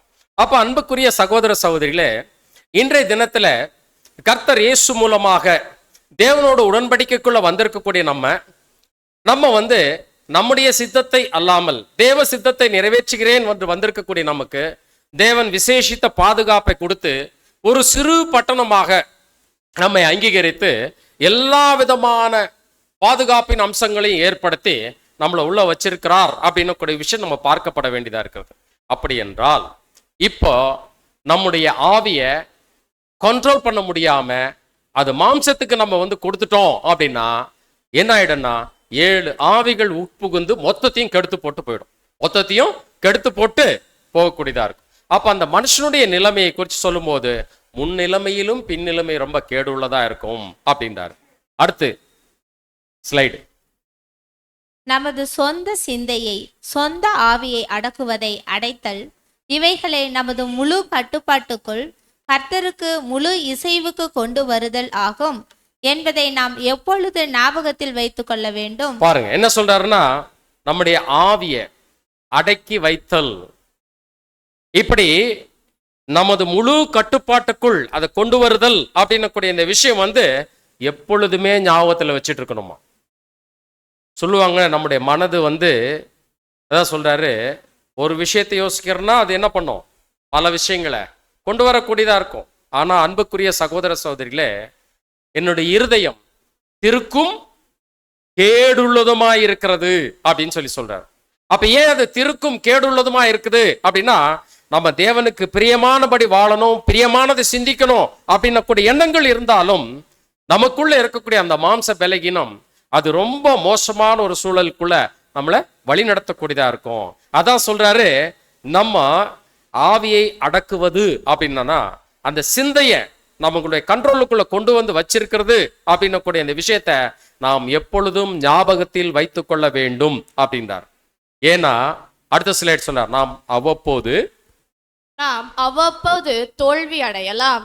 நாம் சரியானபடி இவைகளை செயல்படுத்தினால் ஒவ்வொரு தோல்வியும் நமக்கு பலத்தை கொடுக்கும். பாருங்க, நம்ம நிறைய நேரங்கள்ல முளம் ஏறினா ஜான், அதாவது பார்த்தீங்கன்னா ஜான் ஏறினா முளம் செருக்குதுன்னு சொல்லுவோம் இல்லைங்களா. இப்படிப்பட்ட தோல்விகள் நம்ம பத்தியில இருக்கக்கூடியதா இருக்கும். ஆனாலும் இப்போ சரியானபடி இதை வந்து செயல்படுத்திட்டோம்னா அந்த தோல்வி அப்படின்னக்கூடிய ஒரு விஷயம் கூட தேவன் நமக்கு பலமாக கொடுக்கக்கூடியவராக இருப்பார் அப்படின்னு கூடிய விஷயம் பார்க்கணும். தொடர்ந்து வாசிங்க. நமது விழுகையினால் இயற்கையாக இருக்கக்கூடிய நமது குணலட்சணத்தின் பலவீனங்களை நம் முன் உணராதிருந்ததை காட்டிலும் இன்னும் அதிகம் தெளிவாக ஒவ்வொரு தோல்வியும் நமக்கு காண்பிக்கும். சரி, அப்ப என்ன சொல்ல வரார் அப்படின்னு சொல்லிட்டு பாத்தீங்கன்னாக்கா, நம்முடைய பலத்தை கொடுக்கக்கூடிய ஒவ்வொரு தோல்வியும் பாத்தீங்கன்னாக்கா, நம்ம விழறோம் அப்படின்னா அது நிச்சயமா நம்மளை என்ன பண்ணோம்னா ஒரு படிப்பினைய அது கற்றுக் கொடுக்கக்கூடியதா இருக்கும். அப்ப நமது குணலட்சணத்தின் பலகீனங்களை நாம் முன்பு உணராது இருக்கிறதை காட்டிலும் இப்ப நம்ம என்ன பண்ணுவோம் அப்படின்னா ஒவ்வொரு விஷயங்களும் புரிந்து கொள்ளக்கூடியவர்களா இருப்போம். சரியானபடி சில முடிவுகள் எடுக்கப்பட வேண்டியது அவசியமா இருக்கும். அப்போ இந்த விஷயங்கள்ல நம்ம என்ன சொல்றார் அப்படின்னாக்கா, பலவீனங்கள், வாசிங்க, பலவீனங்கள் சரியானபடி, நமது பலவீனங்கள் சரியானபடி கவனிக்கப்பட்டு எதிர்காலத்தில் பாதுகாக்கப்பட்டால் சீக்கிரத்தில் நாம் தேவ கிருபையினால் நமது மாபெரும் போதகரின் கீழ் வருவோம். பாத்தீங்களா, இதான் சொல்றாரு. அப்போ நம்ம சரியானபடி நம்முடைய பலகீனங்களை கண்டுபிடிச்சு அந்த பாதுகாக்கப்பட்டோம் அப்படின்னாக்கா போதகரின் கீழ் நம்ம என்ன பண்ணுவோம், பாதுகாப்போடு இருக்கக்கூடியவர்களா இருப்போம் அப்படின்னு கூடிய விஷயங்கள் நம்ம பார்க்கப்பட வேண்டியது அவசியமாக அங்கே இருக்கக்கூடியதா இருக்கிறது அப்படின்னு சொல்லிட்டு பார்க்கிறோம். அப்போ இப்படிப்பட்ட ஒரு குணலட்சணத்தினுடைய விசேஷித்த காரியங்கள் நமக்கு கொடுக்கப்பட்டிருக்கும் போது நம்மளை என்ன பண்ணலாம் அப்படின்னாக்கா, பாருங்க, ஒரு பிரசங்கி 7வது அதிகாரத்துல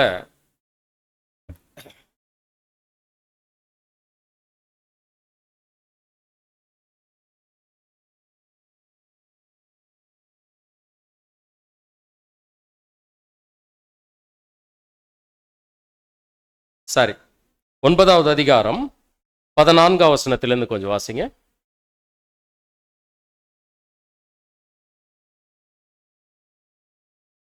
ஒரு சிறு பட்டணம் இருந்தது. அதிலே இருந்த குடிகள் கொஞ்சம் மனிதர். அதற்கு விரோதமாய் ஒரு பெரிய ராஜா வந்து அதை வணைந்து கொண்டு அதற்கு எதிராக பெரிய கொத்தளங்களை கட்டினான். பாருங்க, ஒரு சிறு பட்டணம் ஒன்று இருந்ததுங்களா. அந்த சிறு பட்டணத்துக்கு விரோதமா ஒரு பெரிய ராஜா என்ன பண்றார், வளைந்து கொண்டு அதற்கு எதிராக கொத்தளங்களை கட்டுறார் அப்படின்றார். இந்த சிறு பட்டணம்னா யாருன்னு பார்த்தோம், சபையா? ஆமா, இன்னும் சொல்ல போனா நம்ம தான், இல்லைங்களா? நம்ம தான். அப்போ சபைன்னா வேற யாரோ இல்லை, நம்ம தான், இல்லைங்களா? அப்ப இந்த சிறு பட்டணத்துக்கு விரோதமா என்ன நடக்குது அப்படின்னா ஒரு பெரிய ராஜா. இந்த ராஜா யாருங்க? சாத்தான், இல்லைங்களா? பெரிய ராஜான்றது சாத்தான், இல்லைங்களா? இதை வளைஞ்சுக்கிட்டு என்ன பண்றாரு, கொத்தளங்களை கட்டினான் அப்படின்னு சொல்லி பார்க்கிறோம். அப்படின்னா இந்த சிறு பட்டணத்துக்கு எதிராக இந்த ராஜா பெரிய கொத்தளங்களை கட்டுறார் அப்படின்னு சொல்லி பார்த்தீங்கன்னா ஒரு 1000 பேர் இருக்கிறான்னு வச்சுங்களேன். ஒரு 50,000 பேரை கொண்டாந்து அந்த முற்றுகை போட்டா எப்படி இருக்கும் அந்த பட்டணம்?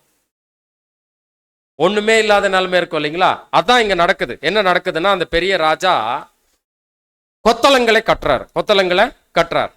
எதுக்காக அப்படின்னா அந்த சிறு பட்டணத்தை என்ன பண்ணணும், தன்னுடையதே ஆக்கணும், தன்னுடையதான் ஆக்கி கொள்ள வேண்டியது அவசியமா இருக்கு. ஆனா அடுத்த வசனம் சொல்றார், அதிலே ஞானமுள்ள ஒரு ஏழை மனிதன் இருந்தான். அவன் தன் ஞானத்தினாலே அந்த பட்டணத்தை விடுவித்தான். ஆனாலும் அந்த ஏழை மனிதனை ஒருவனும் நினைக்கவில்லை. பாருங்க, இந்த இடத்துல நம்ம கவனிச்சு பார்க்கும்போது பாத்தீங்கன்னாக்கா அதுல ஞானமுள்ள ஏழை மனிதன் இருந்ததாகவும் அந்த ஏழை மனிதன் அந்த பட்டணத்தை என்ன பண்ணாருங்க, விடுவித்தார். இதுதான் உண்மை. நமக்கு நல்லா தெரியும், நம்முடைய ஆண்டவராகிய இயேசு கிறிஸ்து நம்மள என்ன பண்ணியிருக்கிறார், அவருடைய விலையேறப்பெற்ற ரத்தத்தினால விடுவித்திருக்கிறாரு. இப்படி விடுவித்திருக்கக்கூடிய நம்ம இப்போ சாத்தான் இன்னைக்கு உலகத்துல எப்படிப்பட்ட கொத்தளங்களை கட்டிட்டு இருக்கிறார் அப்படின்னு சொல்லி நம்ம பார்க்கும்போது நம்ம எல்லாம் நினைச்சு கூட பார்க்க முடியாத அளவுக்கு நம்மளை சுத்தி என்ன பண்ணியிருக்கிறாரு, அவரு பாதுகாப்பு வளையங்களை வச்சிருக்கிறார். இந்த பட்டணத்தை விட்டு வெளியே அப்படி தலை காட்டினோம்னா போதும், அவருடைய அம்பு என்ன ஆயிடும், நம்மள கொன்னு போட்டுரும். அந்த அளவுக்கு மோசமான ஒரு நிலைமையில இன்னைக்கு இருக்கக்கூடியதா இருக்கு. அப்போ இந்த ஒரு சூழ்நிலையில தேவனுடைய பிள்ளைகளா இருக்கக்கூடிய நம்ம என்ன பண்ண வேண்டியதா இருக்கிறது அப்படின்னாக்கா, நம்ம ரொம்ப ஜாக்கிரதையா இருக்கப்பட வேண்டியது அவசியமா இருக்குது. அப்ப இந்த பட்டணம் அப்படின்னு கூட இந்த விஷயத்தை இடிக்கிறதுக்கு கொத்தளங்களை கட்டி நிறைய ஜனங்களை ஏற்படுத்தி நம்மளை விட பலவான்களா இருக்கக்கூடிய அவர்களை ஏற்படுத்தி என்ன பண்ணியிருக்கிறார் அப்படின்னாக்கா அங்க விசேஷித்த அந்த மோசம் போக்குறதுக்கான ஏற்பாடுகள் செய்திருக்கிறார். அப்படின்னா தேவ தூதர்கள், விழுந்து போன தேவ தூதர்களை கொண்டு நம்மள என்ன பண்ண முடியும்னாக்கா அங்க விழத்தள்ள முடியும் அப்படின்னு சொல்லிட்டு பார்க்கிறோம். அப்ப இப்படிப்பட்ட ஒரு சூழல்கள் அங்க இருக்கும்போது அன்புக்குரிய சகோதர சகோதரிகளா இருக்கக்கூடிய நம்ம எப்ப வேணாலும் தோல்வி அடைகிறதுக்கு வாய்ப்பு இருக்கு. ஆனா தோல்வி அடையக்கூடாது. அப்ப அந்த பட்டணத்தை விட்டு வெளியும் வரக்கூடாது. அப்ப அந்த பட்டணத்தை பாதுகாக்கப்பட வேண்டியது கூட அவசியமா இருக்குது அப்படின்னு சொல்லிட்டு பார்க்கிறோம். அப்போ இந்த காரியங்களை நம்ம கொஞ்சம் கவனத்துல வச்சிருந்தா மட்டும்தான் என்ன பண்ண முடியும் அப்படின்னா, உண்மையிலே ஒரு சிறு பட்டணமாக நம்ம அந்த பட்டணத்தை பாதுகாக்கக்கூடியவர்களாக நம்ம இருக்க வேண்டியது அவசியமா இருக்குது அப்படின்றார். அடுத்து ஒரு ஸ்லைடு ஒன்று இருக்கு, போடுங்க.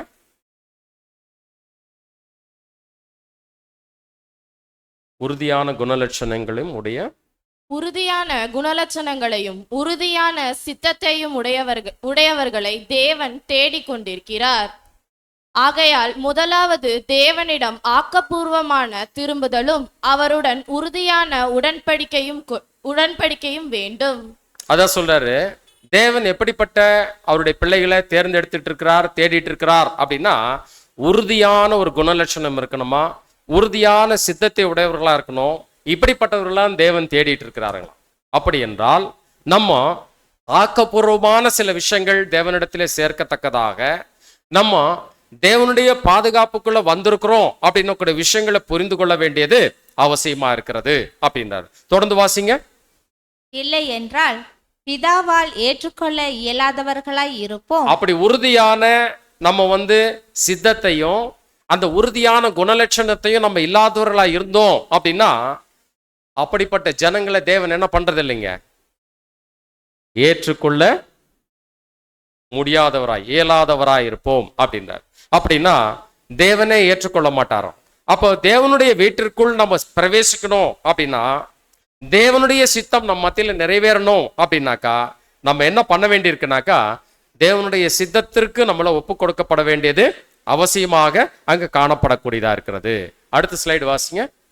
நாம் தேவனுடைய வீட்டிற்குள் வந்த பிறகு நல்லது என்று நாம் நினைத்திருக்க சில காரியங்கள் வாசிங்க தவறானது என்று கண்டால் நாம் அதை திருத்திக் கொள்ள வேண்டும். பாருங்க, சில விஷயங்கள் தெரியாதிருக்கும் போது அல்லது சத்தியத்தை அறியாதிருக்கும் போது அல்லது சில காரியங்கள் நம்ம என்ன பண்ணோம், முடிவு பண்ணியிருப்போம். வளர்ச்சி இல்லாத இருக்கக்கூடிய நிலையில அதை கூட சரி பண்ணிக்கிட்டு தேவனுக்கு பிரியமானபடி நடப்பதற்கு சில முயற்சிகள் நம்ம இடத்துல காணப்பட வேண்டியது அவசியமா இருக்கிறது அப்படின்றார். அதை எப்படி சொல்றார் அப்படின்னாக்கா, தொடர்ந்து வாசிங்க. முந்தைய வாழ்வில் எந்த விகிதாச்சாரத்தில் நமது மனதை கட்டுப்படுத்தினோமோ, நமது மாம்சீக ஆசைகளையும் உணர்ச்சிகளையும் கட்டுப்படுத்தினோமோ, அதை விகிதாச்சாரத்தில் புதிய வழியில் வேகமாகவோ அல்லது மெதுவாகவோ நாம் முன்னேற வேண்டும். அப்ப பாருங்க, இந்த சிறு பட்டணமா இருக்கக்கூடிய தேவனுடைய பிள்ளைகளாகி நம்ம நம்மளை அனுதினமும் சரிப்படுத்தி கொண்டு நம்முடைய ஆவிக்குரிய வளர்ச்சியில நம்ம முன்னேற வேண்டியது அவசியமா இருக்குது. அதே மாதிரி நமது மாம்சீக ஆசைகளையும் உணர்ச்சிகளையும் எப்படி கட்டுப்படுத்தினோமோ அதே விகிதாச்சாரத்துல நம்ம என்ன பண்ணிட்டே இருக்கணும் அப்படின்னாக்கா, புதிய வழியில வேகமாக நம்மளது மெதுவாக அங்க தேவன் சொல்லியிருக்கிறபடி பொறுமையோடு ஓடக்கடுவோம் அப்படின்னு சொல்லியிருக்கிறார் வேத வசனத்துல. அப்படி நம்ம என்ன பண்ணணும்னா முன்னேற வேண்டியது அவசியமாக அங்க இருக்கக்கூடியதா இருக்கிறது. அன்புக்குரிய சகோதர சகோதரிகளே, அப்போ இந்த காரியங்களாகப்பட்டது நம்ம கவனமா பார்க்கும்போது பாத்தீங்கன்னாக்கா, எப்படி நம்முடைய சிந்தைய பலப்படுத்த வேண்டியது அவசியமா இருக்கிறது அப்படின்னு சொல்லி நம்ம பார்த்தோம். இந்த தன்னடக்கத்தின் முக்கியத்துவத்துல நம்ம கவனிச்சு பார்க்கும்போது எந்த அளவிற்கு நம்ம நம்முடைய அந்த சிந்தைய கட்டுப்பாட்டுக்குள்ள வச்சிருக்கிறோமோ, உணவுல இருந்து மாம்சத்தின் காரியங்கள்ல இருந்து ஆவிக்குரிய காரியங்கள் வரைக்கும் எந்த அளவிற்கு நம்ம கட்டுப்பாடோடு இருக்கக்கூடியவர்களா இருக்கிறோமோ, அந்த அளவிற்கு தேவன் என்ன பண்ணிட்டே இருக்கிறார்னா ஆசீர்வாதத்தை நமக்கு கொடுக்கக்கூடியவரா இருக்கிறார் அப்படின்னு சொல்லிட்டு நம்ம பார்க்கிறோம். அது மாத்திரமல்ல, இப்படி இருக்கும்போது தேவன் என்ன பண்ணுவார் அப்படின்னாக்கா, நமக்கு தேவையான பாதுகாப்பையும் கொடுத்து, நாம் முதலாவது தேவனையும் அவருடைய ராஜ்யத்தையும் தேட நம்ம ஒப்பு கொடுக்கும் போது, தேவனுக்கு பிரியமானபடி நம்ம வளரும்போது, தேவனுக்குள்ள ஒரு உறுதியான அந்த சிந்தை நமக்குள்ள இருக்கும்போது தேவன் என்ன பண்ணுவார் அப்படின்னா, எடுத்து பயன்படுத்தக்கூடிய பாத்திரமாக நம்ம மத்தியில கொண்டு வரக்கூடியவர்களா இருப்பாரு. அப்ப சத்ருவானுடைய தந்திரங்கள், மாம்சத்தின் பலகீனங்கள், இது எல்லாமே என்ன பண்ணக்கூடியதா இருக்கும் அப்படின்னு சொல்லிட்டு பாத்தீங்கன்னாக்கா, அவரிடத்துல அன்பு கூறுகிறவர்களுக்கு தேவன் என்ன பண்ணுவார்னா, அவருடைய ஒரு அரண் அப்படின்னு கூடிய ஒரு பாதுகாப்பை கொடுத்து நம்மளை வழி நடத்தக்கூடியவராக இருப்பார் அப்படின்னு சொல்லிட்டு பார்ப்போம். அப்ப நம்முடைய வாழ்க்கையில் நடக்கக்கூடிய ஒவ்வொரு விஷயங்களும் சகலமும் நன்மைக்கு ஏதுவாகத்தான் நம்ம இடத்துல நடக்கக்கூடியதா இருக்கிறது அப்படின்றத நம்ம புரிந்து கொள்ள வேண்டியது அவசியமா இருக்கிறது. அப்ப அன்புக்குரிய சகோதர சகோதரிகளே, தேவன் மனுஷனை படைக்கும் போதே அந்த மனுஷனுக்குள்ள ஒரு சித்தத்தை தேவன் படைச்சிருக்கிறாரு. அது பலகீனமா விழுந்து போகக்கூடிய ஒரு நிலைமைக்குள்ள போயிடுச்சு. ஆனாலும் அதை அப்படியே விட்டுட்டாரா அப்படின்னா இல்ல. அது கர்த்தர் இயேசு மூலமா திருப்பி பலப்படுத்தக்கூடிய காரியங்கள் நம்ம பார்த்தோம். அப்படி பலப்படுத்தப்பட்ட அந்த ஒரு விஷயத்தை நம்ம வச்சு தேவனுக்கு எந்த அளவுக்கு பிரியமா நடக்கக்கூடியவர்களா இருக்கிறோம் அப்படின்றத நம்ம சிந்திக்க வேண்டியதா இருக்கு. அப்போ மாம்சத்தின் காரியங்கள் இருக்கட்டும், ஆவிக்குரிய காரியங்கள் இருக்கட்டும், ஒரு உறுதியான ஒரு விசேஷித்த ஒரு நம்பிக்கையோடு தேவனுக்கு பிரியமானபடி இந்த சிறு பட்டணமா நம்மளை தேவன் தேர்ந்தெடுத்திருக்கிறாரு. அந்த ஆதாம் என்கிற அந்த பட்டணம் அங்கே மதிலிடிந்த பட்டணமா இருந்தாலும் இன்னைக்கு தேவனுடைய பிள்ளைகளா இருக்கக்கூடிய நம்ம இந்த பட்டணம் சரியானபடி கட்டப்பட்டு பாதுகாப்பா இருக்கக்கூடியதா இருக்குதா, அல்லது யார் வேணாலும் வந்து போகக்கூடிய அளவுல இந்த பட்டணம் இருக்கக்கூடியதா இருக்குதா அப்படின்றத நம்மை நாமே சீர்தூக்கி பார்க்கப்பட வேண்டியது அவசியமா இருக்கு. அப்ப இந்த பட்டணம் என்று சொல்லக்கூடிய இந்த காரியங்கள் ஆகப்பட்டது, இது தேவனுடைய பிள்ளைகளாகிய நம்முடைய சிந்தையை கட்டுப்படுத்தி சிந்தைக்குள் இருக்கக்கூடிய விஷயங்களை தான் இங்க விசேஷித்த வண்ணமா நம்ம இந்த பாடத்துல நம்ம பார்க்கப்பட வேண்டியதா இருக்கு. அப்ப இது தன்னடக்கத்தின் முக்கியத்துவத்தை வைத்துதான் தேவன் அங்க கொடுக்கக்கூடியவரா இருக்கிறார். அப்போ மாம்சத்தின் காரியங்களை பலப்படுத்துவதற்கு எந்த அளவிற்கு இன்னைக்கு முயற்சிகள் இன்னைக்கு உலகத்தில் இருக்கக்கூடிய ஜனங்கள் செய்யக்கூடியவர்களா இருக்கிறாங்களோ, அதை காட்டிலும் ஆவிக்குரிய விஷயங்களை நம்ம பலப்படுவதற்கு நம்ம ஒவ்வொரு நாளும் முயற்சிகள் செய்ய வேண்டியது அவசியமா இருக்கிறது அப்படின்னு சொல்லிட்டு பார்க்கிறோம். இப்படிப்பட்ட ஒரு வாய்ப்பை கொடுத்த நம்முடைய பிதாவாகிய தேவனுக்கு கர்த்தர் இயேசு மூலமாக நன்றியை தெரிவித்துக் கொள்கிறேன். இந்த பாடத்தை தேவன் தாமே ஆசீர்வதித்து நடத்துவாராக. நன்றி.